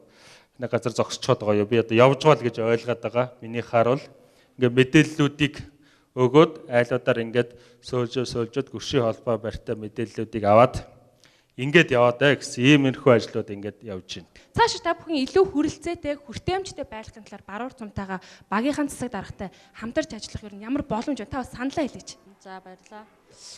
2018 онд бол бас бид нарын хамтран хийсэн сургалтын бас танилцуулганд яваад ижаа. За 2019 он саяхан бол хэсгийн байцаагч багийн одоо ажлын алба Баруун-Урт сумын тамгын газартай хамтраад гурван гэрээ байгуулж ирсэн байгаа. Энэ нь олонгод гол нь гэмтэргээ сурчлан сэргийлэх иргэдийн олон нийтийн аюулгүй байдлыг хангах чиглэлээр гурван гэрээг байгуулж ажиллаж байгаа. За сургууль сурчлагын дээр бол ялангуяа одоо энэ лекцэн дээр бас нэг асуудал байгаа гэдэг. Нөгөө олон нийт рүү чигсэн одоо сургууль сурчлага лекцийн асуудал дээр хөрөн мөнгөний асуудал дээр жоох учиртагтай яваад байдаг юм байдаг л да. Яг энүүхэндээ гэж хэлэхэд бас тусгай шууралтай аж ахуйн нэгжүүд рүүгээ хандах тэднээс тусам туслалцаа авах гэдэг ийм хандлага бол байгаа даа. Тэгэхээр энийг бас жоохон төсөв суулгах тал дээр анхааруул зүгээр юм болооч ойлгодог. Цадигийн байгууллагын тухайд бол одоо сумдаар явж хуулиа сурчлах, суулийн сургууль сурчлагаагаа хийх, иргэний танхимаараа дамжуулан бас багийн ажлын тавтайгаа хамтраад сургууль сурчлагаа хийх ажил бол бас явж байгаа. Хамгийн гол нь иргэд бас нөгөө хуулийн сурчлагаанда тий яг иргэн үнийхээ үүргээр оролцох байдлаас жоохон хангалтгүй тутамг санагддаг. Тэрэн дээр бас арай бас өөр арга хэлбэрийг бас бид нар эртгэж бол хайж. За жишээлбэл таны хувьд ер нь одоо яг багтаа энэ хууль сурчлах өдрөлөг арга хэмжээд ер нь оролцож шинээр батлагдсан гарч байгаа нь хуулийн талаар мэдээлэл ер нь авч яасан уу? Яг зөвхөн одоо бид бол халуун газар дээр одоо хуулийн талаар сурчлага авчдаг. Яг багийнхаа хувьд дээр бол тийм үйл ажиллагаанд оролцож байгаа. 2018 оны сая одоо ажилгүйд л болоод ажилд орсон хүмүүсийн тоо энэ дээр харагдаж байна л да. Тэгэхээр 19 онд яг одоо иргэдийг ажлын байраар хангах тал дээр ямар бодлогыг барьж ажиллах вэ? За нэгдүгээрт сая аймгийн даргатай бидэд уулзсан, миний хувьд уулзсан. Ерөнхийдөө энэ жил Баруун-Урт аймгийн хэмжээгээр зөвхөн аймгийн иргэдийн урлаар батлагдсан одоо хөрөнгө оруулалтын шинжтэй ажлууд энэ төрх юм л нэг 5 орчим тэрбум төгрөгийн одоо хөрөнгө оруулалтын гэрээ контракт юмнууд ингээд хийх боломжтой байж байна. Энэ ажлуудыг урд нь бол манай одоо тендерүүд захимаар явдаг болсон байж байгаа. Захимаар явдаг гэсэнтэй холбоотой манай орон нутгийн компаниуд захим тендерт орж сураагүй байна. Тийм учраас дандаа гадагшаанаа ингээд одоо тендерүүдээ Улаанбаатарын компаниудад алдчихад байж байна. Тийм учраас одоо бид нар бол орон нутгийнхаа компанийг чадахжуулах энэ захим тендерт ордог барьдаг энэ одоо сургалт юмнуудыг л одоо компаниудаа чадахжуулах чал дээр анхаарч ажиллая. Сургалт юмнуудыг хийя гэж ингэж ярьж байна. Тэгээд боломжтой бол бүх тендерүүд дээр орон нутгийн давуу одоо талыг л зааж өгье. Гэхдээ давуу тал гэдэг нь шууд 100% орон нутагт өгнө. Ер нь ядч нэг ойролцоо ороод ирсэн байхад бид нар орон нутгийнхаа компанийг сонгох ийм одоо боломжийг бүрдүүлж өгье гэж байна. Энэ нь л нөгөө түрүүний яриад байдаг нөгөө ажлын байрыг гаргах. Жишээ нь Улаанбаатарын компаниараад Улаанбаатараас нэг 3 нөхөр дагуулж ирээд хийчгээд яваад ч ядч л орон нутгийн компанида тендерүүдээ өгөх юм бэл тэрний ардлын ажилчид нь өөрсдөө манай одоо Баруун-Уртын иргэн Сүхбаатарын аймгийн иргэн одоо жишээ нь авч явах жишээтэй. Тийм учраас энэ одоо хөрөнгө оруулалтын ажлуудаа бол за түлхүү яа. За мөн түрүү би хэлсэн одоо тодорхой хэмжээний одоо өөрөө өөртөө ажлын байр гаргая гэж байгаа. Хүмүүст бол бид нар энэ жил сум хөгжүүлсэн сангаас нэлээд хэмжээний одоо зээл ямыг бол бас тодорхой хэмжээгээр гаргах ийм одоо боломж нөхцөл юмнууд бол байна. Тэрнээс бол түрүүний хэлдгээр би одоо бүх ажил хүссэн хүнийг төсвийн байгууллагт ажилд оруулаад байх ийм боломж нөхцөл байхгүй. Өөрөө хичээж ажиллая гэж байгаа одоо өөрийнхөө амьдралын төлөө тэмцэе гэж байгаа энэ хүмүүсийг л одоо бид нар бол дэмжиж боломжтой.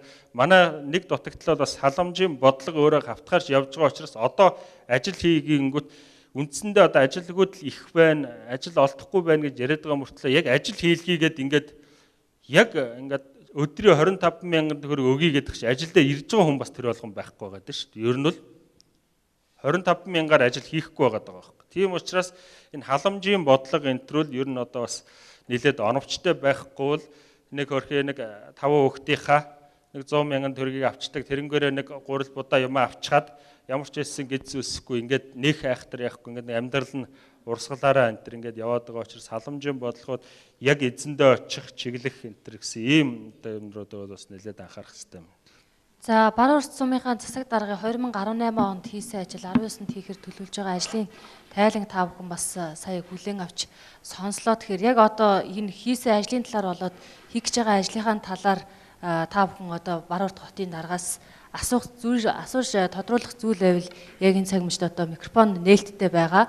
Ерөнхийдөө хэлэлцүүлэг маань өндөрлөх төхөж байгаа учраас бас өөрсдийнхөө санал бодлыг хэлэх боломжтой гэдгийг бас тодтогч хэлье. За ингээ Баруун-Урт сумын засаг дарга М.Идэрбат даргах ажилд маш сайхан бас сэтгэл хангалуун мэдээллүүдийг сонслоо. Баярлалаа та бүхэнд. За ингээд миний хувьд бол бас нэг саналын шинжтэй нэг 2 зүйл байна гэдэг.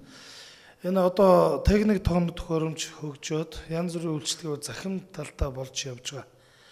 Ингээд ирэхээр мэдээллийн сувг гэдэг маш том зүйл бий болсон болохоор Баруун-Уртын талаар мэдээллийг авъя гэхээр одоо зарим хүмүүс бол Facebook л гэдэг л дээ. Тэр бол маш олныг хамсдаг. Тэгэхээр яг тийм нэгдсэн Баруун-Урт сум гэсэн Facebook-ийг аль биесээр одоо аль нь мэдээллийн үн зөв өгöd байгаа юм бэ? Маш олон групп яваад байдаг. Тэгээд маш олон мэдээллийг дашааруулж одоо далилгаж одоо ойлголт өгдөг. Энийг одоо албан ёсоор Баруун-Урт бол одоо энэ тэнд зар самбарч гэдэг юм. Энэ мэдээлэл бол албан ёсны Баруун-Уртын тамга газрын мэдээлэл. Энэ Баруун-Урт сумын тэдгээр багийн мэдээлэлч гэдэг юм. Ийм мэдээллийг бас зэгцлээд энийгээ бас нэг талтаа гаргахгүй бол Баруун-Урт групп толгод бараг 8 групп байлуу да 7 групп. Ингээд мэдээлэл ташаарддаг шүү. Энэ дээр бас анхаарч ажиллаарай. Өшөө бас хоёр дахь санал бол энэ Баруун-Уртын тодорхойлт гэсэн багийн даргуудаас авдаг тодорхойлтыг аль болохоор захимжуулах ямар арга хэмжээ гэдэг. Та энийг бас судлаад одоо бол би өөрөө нийгмийн даатгалын салбарт ажилладаг хүн. Энэ жилээс бол 19 оноос бол нөгөө лавлгааг хувь өөрөө утсан дээр авдаг болчихж байгаа. Нийгмийн даатгалын хэлцээр очихоор утсаар ингээд 20 секундэд авдаг болсон байгаа болохоор бас багийн даргын энэ мэдээллийн саналуу энэ тодорхойлтуудыг ам болон дэд байдаг гэсэн тодорхойлтыг захимаар өгөх ямар ажил үйлчлэг хийж болох вэ? Энэ тал дээр та бас нэг ажил хийгээрэй гэдэг. Ийм нэг хоёр саналыг хэлье. За баярлалаа. Санал байна гэж ойлгож авъя. Манайхан саналууд тэмдэглэгдэж бичигдэж байгаа. Тэгээ би нэг ганцхан уг нь бол хөгжлийн тухай түүний хөгжил хөгдөм юм их юм байна. Гэтэ хүмүүст боломжтой би ганцхан юмны талаар ирье. Одоо эхлэх гэж байгаа та дөрөв тухайгаар өргөсөн энэ тендер шалгаруулалт одоо энэ хот тогтчлтын талаар нэг санал хэлье. Энэ эхлээд би хэдэн одоо урд болсон юм хэлээ л да. Жишээлбэл одоо энэ тансаг масаг энэ наагур явдаг энэ зам байгаа. Гатуу тавьсан. Өвөл болохоор маш галтэрдэг. Тэгтээ маш сайн тавьсан. Юм наагаа тавьсан. Маш сайн тавьсан. Тэрний дараа баруун талд нь замд нь гачлах хийсэн. Нөгөөдг нь эвдээ ажчихсан. Одоо тэнд зам ч юм уу шороо ч юм уу нэг юм. Ингээд өмнөх юм авахаа дараах нь эвдээс байдаг. Тэгээ засдаггүй. Хоёрдугаарт гэрэн тавны ард гэрэн тавны барьсан нөхдүүд нэг явган хүний зам тавьсан. За тэр нь олигтой тавиагүй тэгсийгээд шоронд хийсээ яваад гэсэн. Цаадах нь нөгөө тавьдаг юм ч юм уу. Тэрний дараа одоо Баруун-Уртаас улсууд баг аймгаас ч юм уу бас гачлах хийсэн. Нөгөөдг нь эвдээд аваад чулуу болгож чулуучаад яваад гэсэн. Нөгөө хийсэн юм. Дараа нь ирээд нодон намар удад нэг өвлөлж байгаа хэдэн нөхдүүд ирсэн. Нөгөө явган хүний тавьхсаа талын тавьчихад талд нь очиод юм хүрхээж байсан юм уу хайчгаар л байна. Одоо тал нь онгор. За энэ одоо 10 жил би бас 10 жилд ингээд цаашаа наашаа явдаг. Гэрэн таврын хоёрнд нэг нь гарааш байдаг учраас их явдаг. Тэгээ одоо энэ 10 жил дээр нэг бүтээн байгуулалтаа таны сонгогдсон тойрогшүүд бүтээн байгуулалт хийгдсэн. Би бас нэг харж байсан тулдаасан дээр 2018-ны 10 сарын 19-ний өдөр хүлээлгэн өгнө том юм хадчихсан харагдсан л да явж хахад. Тэгээ одоо хүлээж авсан хүлээгүй мэдчих юм бол. Тэгээ одоо ихэд энэ голоор нь явах зам нь 2 машин зөрөхгүй.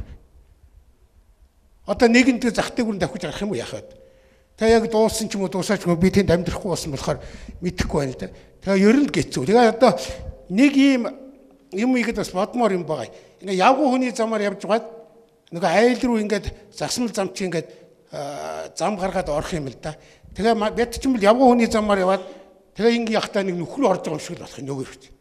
Ингээ сайхан налуу молуу хийнэ гэж байхгүй.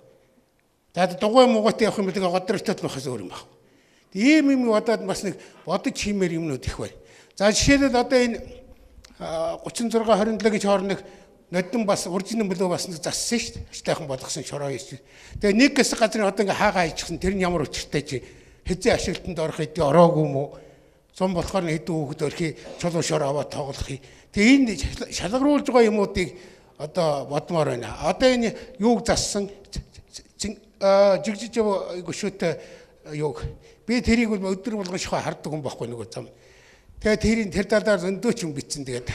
Тэгээ ингээ яахтай зэрэг тэрий чинь байж гал нэг шин согтун нөхөр очоод дайрчих. Тэгээ юу ч амархан юм арийси бидний үе чинь төмөр мөмөр чинь махигаа тогтгоос одоо чинь зүгээр пүд гэл бутраад алга. Нэг ширмэрхүү юм байдаг юм уу яадаг ерөөсөө. Тойпун чэдэн тийшээ нөгөө гачлах төмөрийн чэдэн тийшээ агаарцгаар сүнгээд бутарчих. Тэгээ машин өглөө ирэхэд тэгнэтэ зогсож байдаг аахгүй. Би Баруун-Урт очиод хэлж байсан. Төдөн аймгийн машин одоо тэнд тэгнэтэ өөр машин нөгөө машин цогтууны машин гэ тэглээ гарчаад тахгүй. Тэгээ өөр машин татаж чангааж явж байгаа ш. Тэгээ санвал тэр аргамжаа авдаг. Тэгээ оронд нь тэрийг засахгүй. Одоо миний мэдхээр баруун хойноос нь мөргсөн, Баруун-Уртаас нь мөргсөн, баруун талаас нь мөргсөн, зүүн хойноос нь мөргсөн. Дандаа тэр усуудад цагдааууд мэдсэл баг. Тэгээ одоо тодорхой юм тийх хийдгүү байхгүй. Яг хуучин шиг нь байлгаж болдог. Тийм учраас одоо би юу гэж хэлдэг. Одоо ингээд тендер зарлагдана. Тэгээ бас их хурлаар өөрчлөгдөх гэх тендер хөөд бас их юу ч болох гэдэг явж байх шүү. Гэхдээ энийг маш зөв хүнд тэгээд араас нь шалгадаг, хүлээж авдаг юунд нь тэгээд төрийн бус байгууллагын төлөөллийг мөн ард иргэдийн төлөөдийг оролцуулж болдгоогүй юу? Тим юм хиймээр. Тэрнээсээ тендерийн нөхдөөч би мэдчих биш. Нөгөө нэг шалгаж ирж байгаа улсуудын чинь амарх эсвэл танай ажилтнуудын хамаатан саданч байж будгүй ах トゥ ч байж бодгүй нэг нөхдөө шалгарчихсан. Ирээд нөгөөдгүүлч чинь айгүй л доктортэй хэдэн төгрөгөг нь эсвэл нэг сайхан үдэ авалтыг сүн хүлээлгэж өгсөн болоос алга болно. Тийм учраас энэ бүтээн байгуулалт дээр Баруун-Урт онцгой анхаарна. Тэгвэл бас их юмуд хийгдэж байна. Баярлж байгаа. Тийм учраас тэрний чанарт анхаарна уу гэсэн. Ийм л юм байна.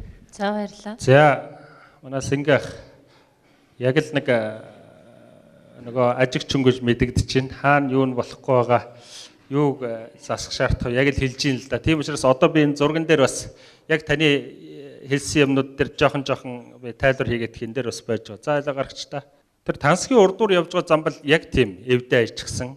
Тэгээд нөгөө юм гялгар ямаар хийцэн өвөл тэн дээр дөгшиж дээшээ харчаад байдаг их зовлонтой. Тийм учраас тансгийн урдлын тэр замыг бүр урдаас нь юуны Монсын юу үзүүр хүртэл энэ жил засч янзлнаа. Тийм учраас бол тэр одоо таны яриад байгаа замын асуудал бол энэ жил бидний одоо манай Баруун-Уртын хийх ажлын төлөвлөгөөн дээр тусчихсан байж байгаа, хөрөнгө мөнгөтэйгээ байж байгаа. Дээр нь бид нар галтарч ундгүй ийм одоо хавтан шууд дээр нь дахиад давхар тавина гэсэн юм байж байгаа. За маань таны түрүүний ярьсан тэр яг мэдж байгаа гэрийн тавны хойд тал одоо ингээд нөгөө 4-р сургуулийн замын урт талд нөгөө цэцэрлэг үртэл ингээд хүүхдүүд тэр ингээд айгүй их хөдөлгөөнтэй байгаад байдаг. Тэгсэн мөртлөө явган зам байхгүй ингээд шороо нэг энэ тэнд оочин цоочин нэг жоох явган замтай. Тэгээд ихэнхдээ нөгөө явган зам байхгүй болонгод тэрнгээр бол хүүхдүүд ингээд дандаа машин замаар голцоо хүмүүс яваад байдаг. Тийм учраас тэрний одоо гэрэн таавны үзүүрээс одоо бүр Баруун-Уртын цэцэрлэгийн уулзуур 4-р сургуулийн уулзуур үртэл нь л нэлд нь одоо тийм шин одоо явган замын асуудлыг бол энэ жил бас мөн шийдэж өгнө. Тэр асуудал бол бас төсөв мөнгөтэйгээ бол ингээд суучихсан байгаа гэж ингэж хэлж байна. За таны хэлдэг тэр 10 жилийн голын ажил одоо тендерийн би сайн мэдэхгүй манай оролцоогүй аймаг ер нь төсвийн батлаад аймаг хийж байгаа. Би анх зургийг хийгээ явж байхад бас очиж хэлжсэн. Гэхдээ энэ хоёр одоо машин зөрөхгүй ийм зам хийчихэд та нар тэгээд яаж одоо байх юм бэ? Энд чинь нэг машин орохоор нөгөө машин гарч болохгүй болох нэ гэд би аймгийн хөгжлийн бодлого дээр очиж энэ дэр хэлж байхад нөхдөөд бол энэ хуучин одоо социализмын зургаар хийж байгаамаа. Энийг өөрчилж болохгүй социализмын зургаар явна гэж аваач үгэнд орохгүй. Тэнд нэг тийм хийчихэж чад одоо тэгээд хүлээж авсан аваагүй ч одоо би мэдэхгүй байгаад байна. Бид миний яг гардаж хийж байгаа ажлууд бол одоо тэр 27 36 тэнд бол харин одоо би өөрөө зургийг ингээд бүр баг зургийн компанитай бичлэлт сууж ингэж хийж байгаа. Одоо 2 машин энэ төр чөлөөтэй зөрдөг замууд байж байгаа. Тэр хойтлын хэсэг дээр чанарын жоохон оройтож нөгөө тендер орооцсонслаад чанарын жоохон асуудал гарч ирсэн учраас манай нөхдүүд хойтлын ажлыг тэр хүлээж аваагүй байж байгаа. Энэ жил хавар дахиж одоо дээр нь давхарлах, барих, тэрийг янзлах үүрэг чиглэлийг л нөгөө компанид өгж байгаа. За таны хэлсэн тэр дунд нь нэг хаагаад тавьчихсан байна. Тэгээд дундлын нөгөө талбайнуудын тэр хэзээ дуусхай хоосон байна гэдээ байж байгаа. Мөн тэр одоо 27 36-гийн тэр дундлын хэсэг энэ жил мөн дууснаа. Одоо тэр ажлыг энэ жилд нь ерөнхийдөө дуусгаад тэр голын одоо хоосоо орхичод байгаа догчлолтын ажлын үндсэндээ зураг төсөв бүх юмнууд нь одоо хийгдчихсэн мөн одоо ингээд тендерын зарлахт бол бас бэлэн болчиход байна гэж ингэж хэлэх байна. За мөн 1-р багт тэр юуны отком биш нөгөө 60 айл ягаан цагаа 24 айлын орчим бас одоо юу байдаг. Тэр орчмыг энэ жил мөн одоо бас нийт 250 сая төгрөгийн эхний 100 сая төгрөг батлагдсан тендер зарлаад тийшээ засч янзлах юмнууд орно.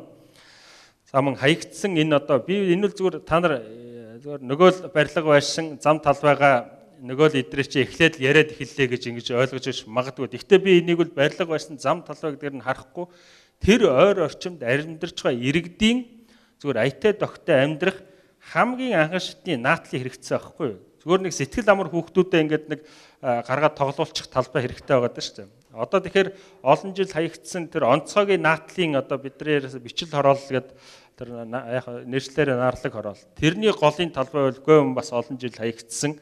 Тэр голын талбайг мөн энэ жилдээ одоо бид нар бас аштайхан догчуулаад, иймэрхүү байдлаар догчуулаад хүүхэд суухт нь одоо тэгхгүй тэр хороол дөрвөн талдаа шууд одоо хамгийн аюултай хороол тэр хороол байж байгаа. Дөрвөн талаараа замтай. Тэнгүүт үндсэн том магистрал зам нь гэрийнх нь хаалганаас ерөөсө 2-3 метр. Ерөөсө хүүхэд нь гарч гүйгэл зам руу орчих ийм одоо бас тулгуу ийм замтай. Тийм учраас энэ хорооллыг бол гарцаагүй дунд нь нэг хүүхдүүдийн тоглолтог юм. Яг би одоо интернет хөрөх юм уу Батхөө энэ нэг элс асгацсан байлаа. Тэр элсэн дээр нь тэгэл хүүхдүүд ороод ингээл байж байгаа жишээтэй. За дараагийн нэг юу вэ? Энэ Одконы голын зураг сая буцаа да.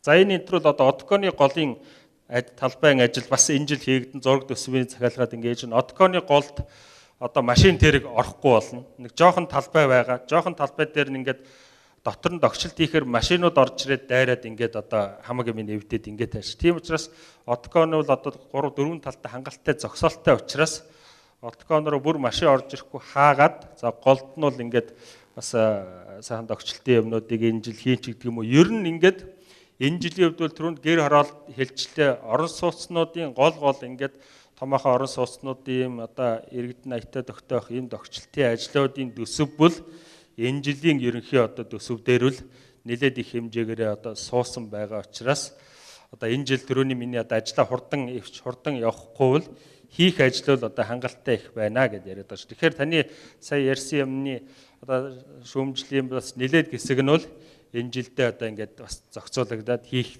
нэ гэж ингэж ойлгож болох нэ. За ерөөхдөө манай тайлангийн хэлэлцүүлэг манаас өндөрлөх төгссөн байна. Тэгээ түрүүн тэр нөгөө тансаг орчмын замгийн зөвхөн хошин хэлбэрээр хэлэхэд иргэд маань тэр замд нэр өгсөн байдаг. Тэнгэр үзэж тэгш жаргаа гэдэг нэртэй зам гэж. Тэгэхээр тэр зам маань бас утахгүй засагдаж сайжрах юм байна. Ер нь одоо 2019 онд хийгдэх ажлуудыг та түрүүнд бас салбартаа товч танилцуулсан. За 19 онд бас одоо нэмэлтээр хийгдэх бас ажлууд юу байна та бас танилцуулах зүйл байна. За тэндээс бас ирээд санал хэлээж үүний дараа санал хэлж болно. Аха. За ерөнхий 18-19 оны ажлын хийгдэх ажлуудын талаар сонслоо. Сайхан ажлууд байна. Ер нь хотын төвд бол тодорхой ажлууд хийгдэж байгаа. Энийг үгүйсэх арга байхгүй. Хөрөнгө төсвийн асуудал хүнд байдаг учраас ээж стратеги хийн, эхнийх нь алив, сүүлийнх нь алив, дунд нь алины их хөдөг гагцгүй энэ ажлыг эренбэлэх нь л чухал байдаг байх. Тийм учраас энэ талаар бол асуудал одоо олон шүүмжил тавиад байх юм алга. Би энэ 2-3 санаал хэлье гэж бодсон ердөө. За нэгдүгээрт нь би хэлэх гэж байсан санаа түрүүнд идрээ даргын юун дээр гарчихлаа. Баруун-Урт дээр бол яах аргагүй энэ нэг цэгийн үйлчилгээ гэдэг юм уу ийм бол байх шаардлагатай. Тэр бас хийгдэх гэж байгаа юм байна. Тийм учраас энэ бол зүйтэй. Нөгөө талаар энэ ядарсан зүдэрсэн гэдэг юм уу бас янз бүрийн гачигдал одоо юмд орсон хүн гэдэг юм уу эдний бас нэг уулаж учирдаг тэдний хүлээж яваад бас нэг тодорхой санаа оноогийн сонсчихдаг асуудлыг зохицуулаад өгчихдэг ийм байр сав бол үнэхээр хэрэгтэй байгаа юм. Уусууд нэрэл годом тал байж юм хүний өрөөнд ороод одоо бол олуулаа суудаг болсон. Хүний дэргэд өөрийнх нь амьдрал авахын одоо бас хэлмээргүй юм байж л тараачтай хүн дээр чинь тийм хүний дэргэд илгээд байх бас хэцүү. Тийм учраас аль болохоор тийм усуудыг хүлээж авч уулзаад санал болгоны сонсож явчихдаг ийм нэг тодорхой өрөө заслага гэдэг юм уу за байшин барилгаад нэг том юм яриад байх юм алга. Ийм боломж байдаг бол нэг ийм нээх нь бол гарцаагүй хэрэгтэй юм байна. Тэр нэг цэгийн үйлчилгээний орчмоороо байдаг юм уу? Боломжийн нэгдүгээр харах нь зүйтэй байна. Энэ бас эхлэл тавигдаж байгаа юм байна гэж ингэж ойлголоо. Хоёрдугаар Баруун-Уртын газар нутгийн хувьд бол их тодорхой тайлбарлаа. Энэ үнэхээр хүндэлтэй. Газар нутаг бол нэгэнт их хурл өнөөдөр сундын газар нутгийн хөлийн зэс газар нутгийн хэмжээг их хурл тогтоож байгаа нөхцөлд бол энэ хийгдэх ямар ч боломжгүй байгаа юм ерөөсөө. Тэрүүн дундаа орон нутаг бол газараа өгдөг. Энэ олон жил хөөцөлж байгаа.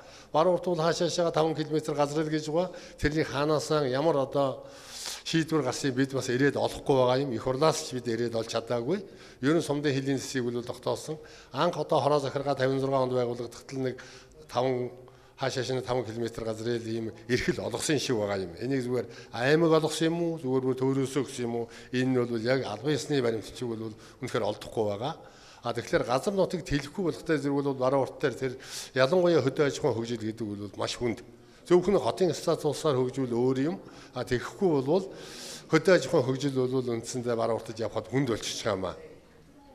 Тийм учраас газар нутгийн тэлэх тухай асуудлыг бол зөвхөн энэ орчимдоо ярих биш, бүр дээш нь нэлийн асуудал болгож, аймгийн төвшөнд зүгээр асуудал болгож хэсэг аймагуд одоо газар болгонд л юм байдаг байлгүй. Асуудлыг тавих нь бол илүү одоо үр дүнтэй болох болов. Ялангуяа энэ үндсэн хуулийн өөрчлөлттэй холбоотой асуудлаар бол энэ үнд оруулаад тавих нь бол их зохистой юм болов уу гэж зүгээр би бол боддог юм. Энэ дээр бас манай сум орон нутаг бол анхаарах байхаа гэж ингэж бодож байна.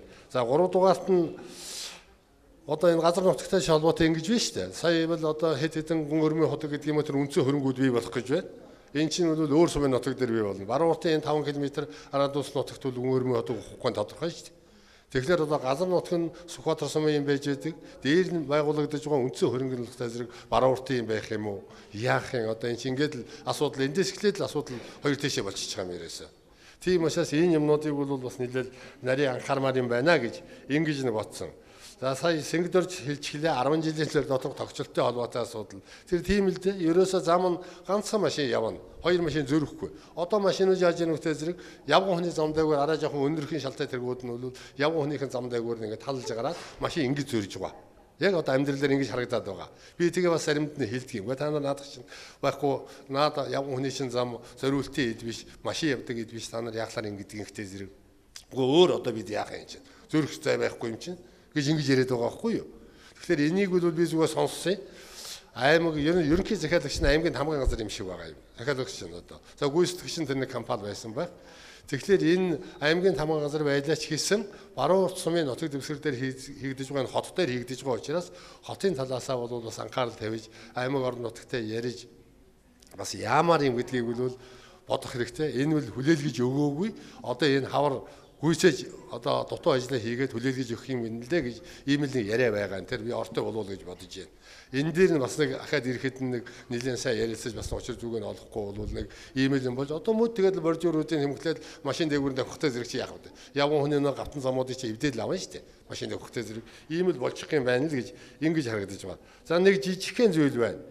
Энэ намар одоо сургууль соёл эхлэх ер нь одоо сургууль цэцэрлэгтэй холбоотой асуудал юм л да. Одоо яг түрүүчийн хүүхдүүд нь энэ аймгийн төвийн сургуулиудад ирээ суудсан ч байдаг юм уу? Ер нь ямар нэгэн байдлаар нэгээр бараа тасраад явахтай зэрэг бол бас аймгийн төв рүү жоохон дөхөж шийдэг юм уу? Хөдөөнөөс хүүхдүүд бас ирдэг юм байна. Сургуулиудад ингээд хөдөө сумын сууж байгаа сургуулийн хүүхэд өгөө бол одоо цэцэрлэг сурахсан хүүхдүүдийн чинь энэ суулгадал юм биш. Ах дүүнэр янз бүрийн юмд атуулаад. Ингэхдээ зэрэг энд бас авах авахгүй асуудлууд нэлээд яригддаг. Ялангуяа намар гişэлийн шинжил эхлэх үеэр үл нэлээд хэрэгдэл болдгийн шиг байгаа юм. Тийм учраас нэгэн сургууль цэцэрлэгүүд бол Баруун-Уртын харьяа юм чинь энэ дээр бас боловсрол соёлын газар энэ бодлого барьдаг газруудтайгаа ярилцаж угаад яа зохицуулмаар юм хүнийг бас нэг чирэгдүүлээд байхгүй. Энэ бол нэх олон хүүхэд бол ирдэггүй байх. Гэхдээ 10-20 хүүхэд бол лавл ирдэг байх. Тэгээд нөгөө цэцэрлэгт энд өгье. Ах нь энд байдгийн, эгч нь энд байдгийн дагуулад өгөхтэй зэрэг авахгүй. Тэр одоо тэр хөдөө тэр сумандаа өөрийнхөө харьяалтай газар очиж ингэж хөөгд байдаг болтойгоор байгаа юм байна. Ийм юм дээр бас нэг анхаарал хандуулж үзэхэд гэмгүүл байх гэж ингэж бодож байна. За баярлалаа. За баярлалаа. За Баруун-Урт сумын цэцэрлэг намын газар бол нэрэгдээ уралдаан хамт олонд ажлын амжилт хүсье. За миний 4 гэрэг хэмжээ ялдуулж юм байна. За түрүү би нэг 2 асуудал яриа. Түрүү боловсрол ажилгүйдлийн талаар бол үнэхээр хэцүү байна. Ер нь харж илаа 2018 онд бол 222 хүн байгаа гэж ингэж гарсан байна. Гэхдээ энэ бол зөвхөн бүртгэлтэй хүний тав байх гэж үзэж байгаа. Бүртгэлгүй маш олон хүн байгаа. Тэгээ энэ ажилгүйдлийг бууруулахын тулд заавалчгүй нэг ажилгүйдлийн тоо ихсээд байгаа нь гол шалтгаан бол нэг их сургуультай холбоотой гэж бодож байна л да. Чанартай чанаргүй байх их сургууль төгссөн аав ээжийнхээ мөнгийг 4-5 жил үрчигсэн нөхдүүд маань энд ирээд одоо дөрөв бас дарга ярьж ирсэн шиг одоо хавар болж байна, олон тендерийн ажил явагдаж байна, барилга байгууламжийн ажлууд байна, тэн дээр ажиллах байх гэж байна. Энэ дээр ажиллахгүй байгаа маа. Ерөөсө өдрийн 25-20 мянган төгрөгийн ажлыг чиг хийхгүй байна. Би их сургууль төгссөн хүн одоо яхаар нэг шавар зурах хэрэгтэй чинь гэдэг юм уу. Тэгэхээр аймаг орон нутгтаа энэ нөгөө мэрэгчлэл сургалтын үйлдвэрлэлийн төвийг арай өргөжүүлээд өшөө олон хүүхдэд хамруулахаар мэрэгчлүүдийн маш олноор бий болгож тэгээд маш олон хүүхд хамруулвал ажилгүйдлийн доороо багасах байхаа гэсэн ингэж бодож байна. За хоёрдугаар нь аймгийн нэгдсэн эмнэлэгтэй бас нэг 5 хүн маань бас ярилцаад одоо өрхийн эмнэлэг дээр очиж 4 ачаал яригдчихэл байсан. Өрхийн эмнэлэг дээр очихд бол ачаал үнэхээр хүнд байдаг. Нэг налхууг даваад очдөг. Очингууд гайгүй байна гэдэг 38.5 таа байгаа хүүхдийг халуунтай хүүхдээ гайгүй байна. Тэгээд юу өрх хэмлэг дээр эм бичиж өгөөл явуулдаг. Тэрийг нь уугаад нэмэргүй хамгийн сүүлд нь хүндэрсэн онол төв рүүгээ явуулдаг. Тэгэхээр энэ төвийн эмнэлгийн их эмчнэрийн уялдаа холбоо багийн өрх хэмлэгийн уялдаа холбоог сайжруулдаг ч байдаг юм уу? Энэ тал дээр нь арга хэмжээ авахгүй бол эн чинь бас хэцүү. Нэгдүгээр, хоёрдугаар нь захим үйлчилгээгээд эмнэлэгт үзүүлэхэд хэцүү хүндрэлтэй юм. Бид ч одоо хэзээ өвдөх яаж мэдэж урьдчилгаа авах вэ? Цаг авах вэ? Тийм үстэй. Тэгэхэд өнөөдөр бид нар одоо хэдэн жил 10 хэдэн жил ажиллаж байна, 20 хэдэн жил ажиллаж байна. Сайхан баахан эрүүл мэндийн даатгал төлөөд лээдэг. Ганц удаа очиод нэг үйлчлэгээ авч ихээр 7 хоногийн дараа та ирээ гэдэг. Таны очир 7 хоногийн дараа 2 дахь өдрийн төдөн цагт байна гэдэг. Тэгэхээр одоо би одоо хэзээ өвдөхөө мэдээж тэр очрыг авах бай. Тэгэхээр энэ ядаж тэр нэг шүд хамар хоолой, чих хамар хоолой нэг наад захын өвдөд очих эмчилгээнийх нь үйлчлэгийг одоо тэр нэг байр савын эмчийнх нь оронтойг ихсгдэг ч юм уу. Байр савын арай 2-3 эмч ажилладаг юм уу. Тийм тал дээр байна. Яг нөгөө нэг зүрх судас элэг өөрийг нь бол хүн заа яхаа болон тэдэнд үзүүлж болно гэж хэлж байна. Ялчгүй ингээд нэг сандраагаад очиж байгаа үед бол шүдэн өвдөд яхаа цаалдууд очиж байгаа хүнийг чинь 7 хоногийн дараа ирээ гэхээр чинь бид нар ч одоо ямар эрүүл мэндийн даатгал төлөөж юм хэрэг байна уу гэж боддог. Энэ тал дээр бас баруурсан бас аймгийн эмнэлэгтэй анхаарч ажиллавал зүгээр байна. За баярлалаа. За баярлалаа.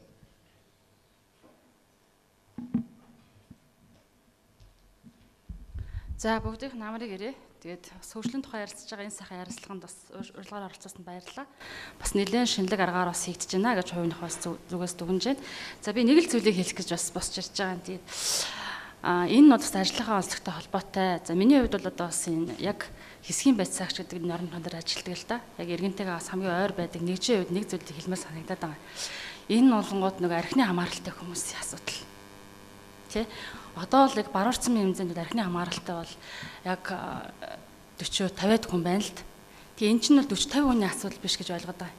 Энийн арт талд аав нь ээж нь өвөө нь ах нь их чинь гээд тэ адаглаад архины мөнгө нэхүүлдэг. Агсан согтуу тавиулдаг. Ингээд дам хүчрхийлд өртдөг маш олон иргэд байгаад. Тэгэхээр энэ дээр бол одоо бас нөгөө гудамж салбай бохирдуулж जैन тэд нэр ингээл иргэнээс мөнгө төгрөг нэхээд байна. За гудамжинд одоо архины шилээ хаяад байна. Бизнесад байна гэдэг асуудлыг баруурсан бас илүүтэй ярьдгаасаа илүүтэйгээр энэ хүмүүсийг яаж нийгэмшүүлэх юм бэ? Яаж энэ одоо архины буруу зуршлаас нь гаргах юм бэ гэдэг дээр бас бид нар хамт ажиллана санагддаг. Таны 2019 оны төлөвлөгөөнд туссан байхыг үгүйсэх аргагүй л дээ. Тэгэхээр нөгөө хүмүүс маань архины албадын эмчилгээнд явуулах ганцхан юмыг гарцыг бид нар иргэдэд санал тавьдаг байхгүй юу? Тэнгүүд архины албадын эмчилгээнд явуулахад ар гэрийнх нь хүсэлтээр заавал явуулсан байх хэрэгтэй гэж хуулийн заасан байт. Тэнгүүд нөгөө ар гэрийн зүгээс хүсэлт гаргах хүн төдийлөн айгүй ховор. Тэгэхээр иргэн юу сонгодгоо гэнгүүт би сайн дурын эмчилгээнд хамрагдъя. Яг зүгээр адилхан өвчтөн шиг те адилхан би хорлогоон тайлуулъя, ар дээр неспралан тавиулъя, тохирох эм тунгаа ууя гэж ингэ яриад ит юм аа. Тэгэхээр ингээд эмнэлгийн байгууллага төвлөрөх гэнгүүт нөгөө тодорхой хэмжээний мөнгөний төлбөр нэгтдэг нэг иргэн дээр. За нэг 150 мянган төгрөг ар дээр неспрал тавиулъя гэхэд 400-500 мянган төгрөг нэг иргэнийг эмчлүүлэхэд нэг 500-600 мянган төгрөг гардгийн байна гэж би ингэж ойлгосон. Тэнгүүд нөгөө эмнэлэг маань аваад хэвтээд эмчлүүлчихэнгүүд эргээд нэмийн даатгалын сангаас нөгөө мөнгө нь орж ирдэггүй юм байна. Өөрөөр хэлбэл архины хамааралтай хүмүүсийг эмчилсэн тохиолдолд мөнгө нь орж ирдэггүй учраас бас нөгөө цаараалах хандлага байгаад идэм үл би ойлгодیں۔ Тэгэхээр таны 19 оны бас нэг төлөвлөгөөнд тэрэ энэ ажил байгаа болвол те бас энийг нэг анхааралтай аваад нэг 20 иргэнийг одоо энэ сайн дурын эмчилгээнд хамруулах ар дээр нь тэр нэг хамгаалтын тавьж өгөх тий энэ зарлыг тусахул бас арай эргэ бодтой иргэнтэй урсан ажил болох юм уу гэж ингэж бодоод байна л да. Цадигийн болгон тухайд бол асуудал гаргаад зөрчил гаргаад ирэнгүүт нь за тороодог нөгөө баримжилтыг гал унтраах ажил хийгээд байна л да. Тэгэхээр энэ дээр үндсэн шалтгаан дээр нь бас нэг анхаарад энэ дээр хамтарч өгөөч гэсэн ажлын санал байгаамаа. За баярлалаа. За би бэмэж үгс түрүү одоо яцсан болохоор нэрээ хэлэх хэрэг байхгүй байна. За энэ Баруун-Урт сумын засаг даргын энэ хэрэгжүүлэгт тайлангийн хэрэгжүүлэгт сууж байна. Энэ бол одоо сайхан ажил хийж байгаагаа одоо харуулж байна шүү дээ. Урд өмнө одоо энэ ажилчин салгардсан үнэн аймгийн засаг захиргаа одоо энэ готгочуултыг аваад хийсэн ажил гэж бараг байхгүй. Энийг бол одоо шууд би шүүмжилж хэлдэг юм. Одоо өнөөдөр ингээ гэр хорооллоор харж байхад энэ эзэнтэй эзэнгүүн мэдэхгүй хэмхэрсэн гашаанууд их байдаг. Энэ үний дотор нь одоо юу байх вэ гэхээр айлууч хогоо аваач хайчдаг юм байна шүү дээ.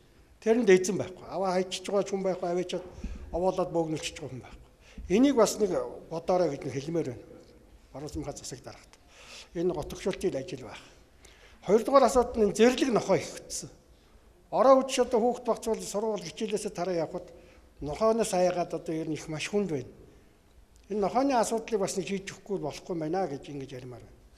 Тэгээ бага ангийн хүүхдүүдийн одоо сургалтандаа байдаг юм уу, аргачлал нь юм болцсон юм уу, даалгавар нь маш их өндөр өгчдөг. Хүүхэд хичээл сонирхолгүй болчихно. Суралцах сонирхолгүй. Одоо хийхэд их хэцүү болчихсон тийм багш хийхгүй очвол бид нарыг одоо суулгаад өдөржин суулгадаг гэх чинь. Энийг бас боловсролын тал дээр ярьж өгөөрэй гэж танаас хүсэх байна. За иймэрхүү юм байна миний санд бодол. Одоо энэ төр гэр хорооллын асуудал бол үнэхээр зүү хойшоо гараад ихэд аригчид одоо ер нь орой үл гадна талаар болцсон ба шүү дээ. Айлаар очиж агсан согтоо тавиад л тэр аваа явдаг цагта 2 цагийн дараа эргэж ирээл өнөөдөр нь хэвээрээ. Тэгээ гадна захын дэлгүүрүүдийн архины асуудлыг жоохон зогсоож өгөхгүй болохгүй юм байна шүү. Орой болсон арх цараад л байвал архичд илүүсээд л байна шүү дээ. Орой ажлыг тартсан хүмүүс уудгаараа л уугаад яваад байна. За энийг жоохон бодолцоорой гэж дарахтаа хүсэх байна.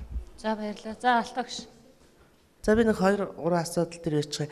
Энэ материалын хөгжлийг ярихдаа зэрэгцүүлээд заавал соён гэгэрүүлэх юмыг одоо ерөөсөн мартаж боломгүй байна.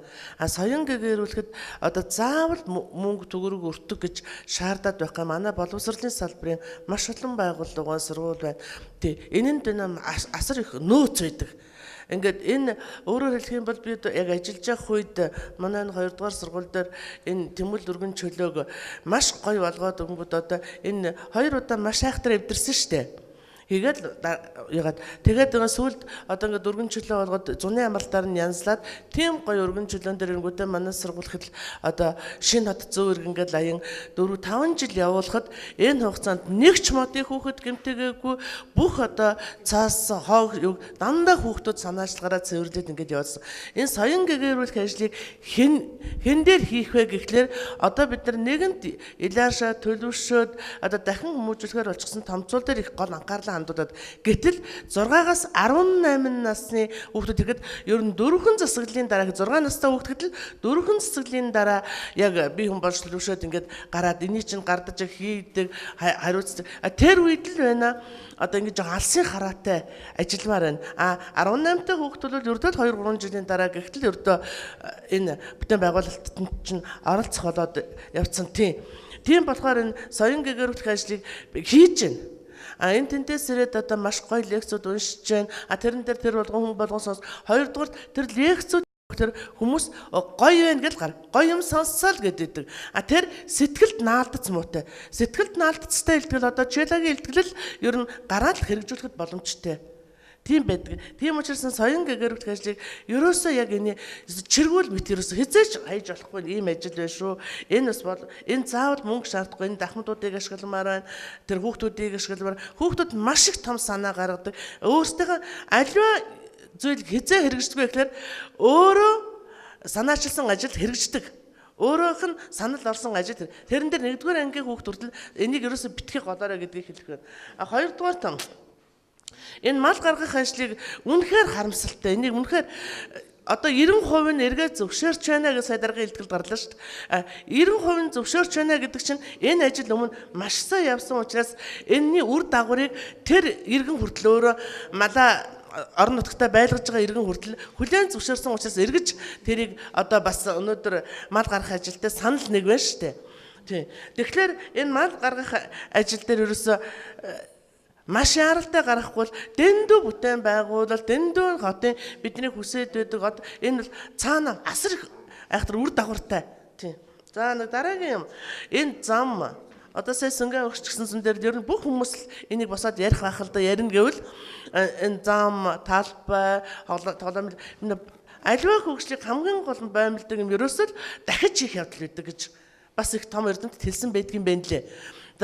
Тэгэхээр бид нар эвдчгээл дахиж хийгээд байх юм бол тэр хэвээрээ нурдаг. Эдийн засагч саардаг, хүний сэтгэлч саардаг. Тийм учраас одоо энэ зам том машинууд ингээд хүндэн гараад явчихсан харагдах юм биш. Ингээд замыг ингээд харж байхад тэр сайхан боржуур тэр юмнууд чинь.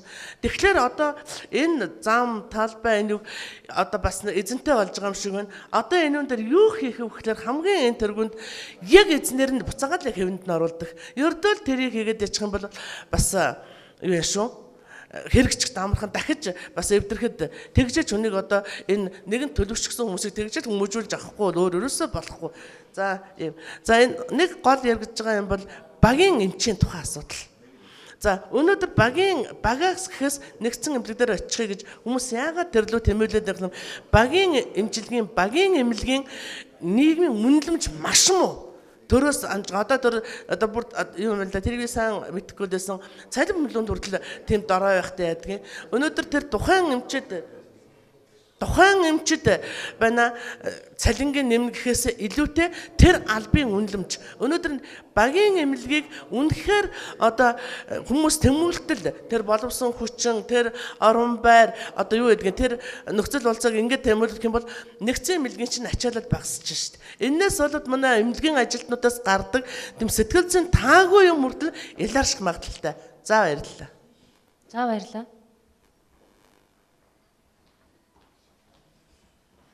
За энэ хэлцүүлэгт өрөө оролцуулсан та бүхэнд маш их баярлалаа. Тэгээд 2019 оны ажлын тайлан тусгагдсан уу үгүй юу одоо сайн мэдэхгүй байна. Юу ч гэсэн саналаар бол эргэн хүний хувьд нэгдүгээр багт амьдардаг. Тэгээд орон сууцны энэ хотхнуудын дунд камержуулах асуудал ер нь тавигдаж болох уу? Одоо хулгайн асуудал бол яг одоо манай нэгдүгээргийн хувьд бол нэлээд саяхан одоо манайх машинаа мөргүүлсэн, цонхоо хаглуулсан байх жишээ нийтэд огт ойр тойронд камер байдгүй. Тэгээ ганцхан миний энэ өрхийн асуудал биш. Яг манай хоёр байшингийн хувьд зэрэгэлдээ хүмүүсээс асуугаад үзэхэд ийм асуудал зөндөө байгаа байхгүй юу. Тэгээ энийг бас энэ хилцүүлэгт орсныхын асуудлаа тавьж байна. За баярлалаа. За саналуудыг үл сонсож байгаа асуултанд гарсан дээр л хариулъя. За яг бүхэл бүтэн орон сууцнуудын нийтийн зам талбайг камержуулах асуудал бол энэ жилдээ яг зохицоор суугаагүй. Гэхдээ бид нар одоо цагдаагийн байгууллагатайгаа хамтраад суурийг тавьж байгаа. Эхний ээлжинд бол одоо бид нар нөгөө хувийн гэрчлэлтэйгээ хамтраад нийт одоо дэлгүүр байна шүү дээ. Дэлгүүрүүдийн бүх дэлгүүрүүдийг үндсэндээ камертай болгочихсон. Тэгвэл тэр дэлгүүрүүдийн камерыг үндсэнд нь бүгдийг холбоод цагдаа дээр аваачиж хяндаг ийм хяналтын системийг цагдаагийн газар дээр байгуулах гэж байгаа юм.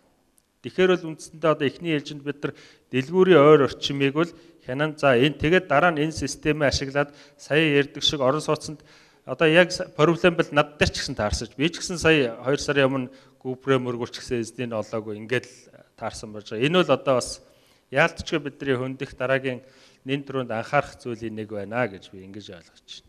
За ерөөхдөө тайлангийн хэлэлцүүлэг маань өндөрлж байгаа. Тэгээ саналаа хэлсэн иргэдтэй бүгдд нь баярлалаа. За мөн одоо Баруун-Урт сумандаа хийсэн бүтээсэн ажлаа танилцуулсан Баруун-Урт сумын засаг даргадаа баярлалаа. За 7 дахь жилдээ бас телевизийн нэвтрүүлэгт орж одоо хийж хэрэгжүүлсэн ажлынхаа талаар дэлгэрэнгүй танилцуулсан танд дахин баярлалаа. Ажлын өндөр амжилтыг хүсье.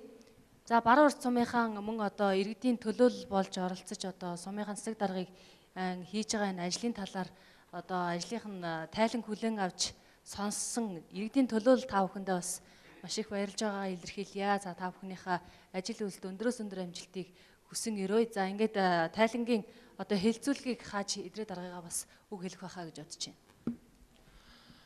За өнөөдөр энд танилцуулсан зөвлөд бол бас одоо бүхэл бүтэн 18 19 оны бүх одоо ажлуудыг нэг үржилэн одоо танилцуулах тийм одоо боломж бид эдийн төлөвлөсөн цаг хугацаанд бол мэдээж байхгүй. Гэхдээ ерөнхий одоо дүн нуруу, ноён нуруугаар нь ингэж танилцууллаа. Тэгээд хамтарч уулзалт хийж байгаагийн үр дүн л энэ л дээ. Одоо та бүхэнтэй уулзаад ингээд ярингуут ярьж байгаа санаануудыг багцлаад үзэнгүүт нэг ийм санаа хүн болгоноос гарч байна. Одоо хүнийхээ ухамсартай хүнтэйгээ ажиллах асуудал бол одоо бас нэлээд толгомцсон асуудал болж ингэж гарч байна. Тийм учраас хэдүүлээ уулзалт хийсэн юм чи эндээсээ ч гэсэн нэг үр дүн гарна. Би зүгээр ганцхан жишээ л хэлье.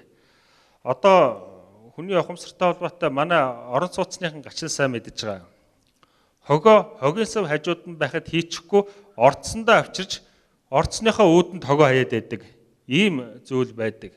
Тэгээ энийг бид нар бас судлаад үзэнгүүт одоо түрүүний Алтаа өгшийн хэлдгээр ихэнх айлууд хогоо хүүхдээрээ хаяулдаг юм байна. Миний хувьмаа энэ хогийг ингээ хайж чадар. Тэнгүүт нөгөө хүүхэд нь гарчгүйгээд хогийн савнд ихгүй залхуураад орцсныхоо үүдэнд байшин дотроо чулуучаад ингээ яваад байгаа. Энэ нь юу гэхээр нөгөөлөг бид нар хүүхдүүдээ бас ухамсартай нь ажиллаагүй хүмүүжүүлээгүй л асуудал ахгүй юу. Тийм учраас би одоо энд манай сайхан одоо төрийн байгууллагад ажиллаж байсан ахмадууд тэр ирсэн байж чокоо, шалтаогч, за сүхбаатарах, одоо сүхбаах, цэнгээгч, цаана инкваторах энэ төргээд байна уу. Ингээд дандаа манай одоо бас сайхан ахмадууд энэ төр хурж ирсэн байна. Нэг шийдэл гаргаад хэдүүлээ нэг төсөл хэрэгжүүлье. Хүүхдүүдийнхээ ухамсартай ажиллая.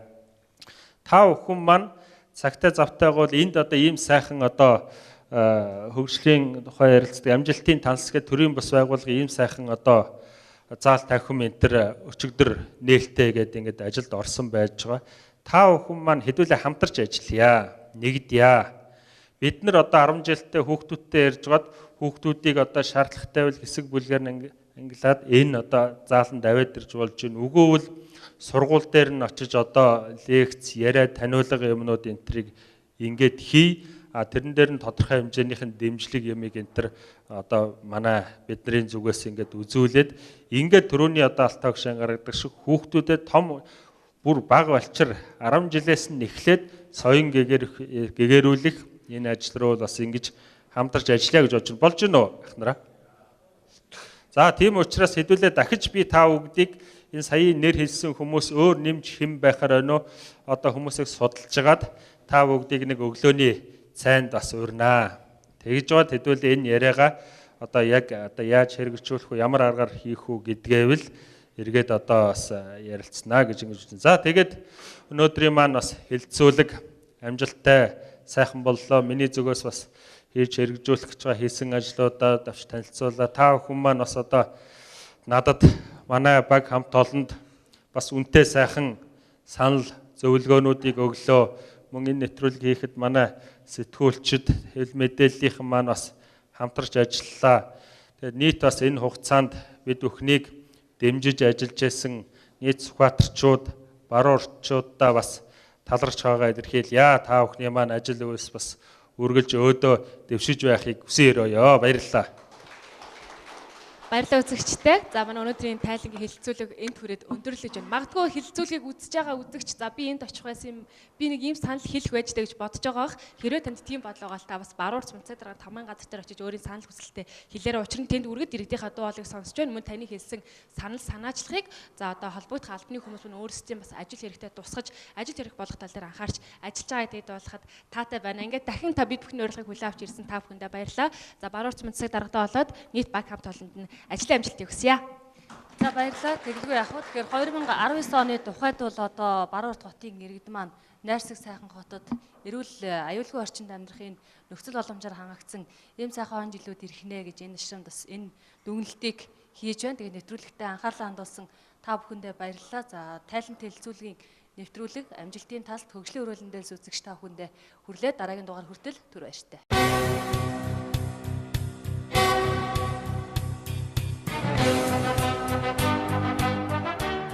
Хөгжлийн тухай ярилцъя нэвтрүүлэг.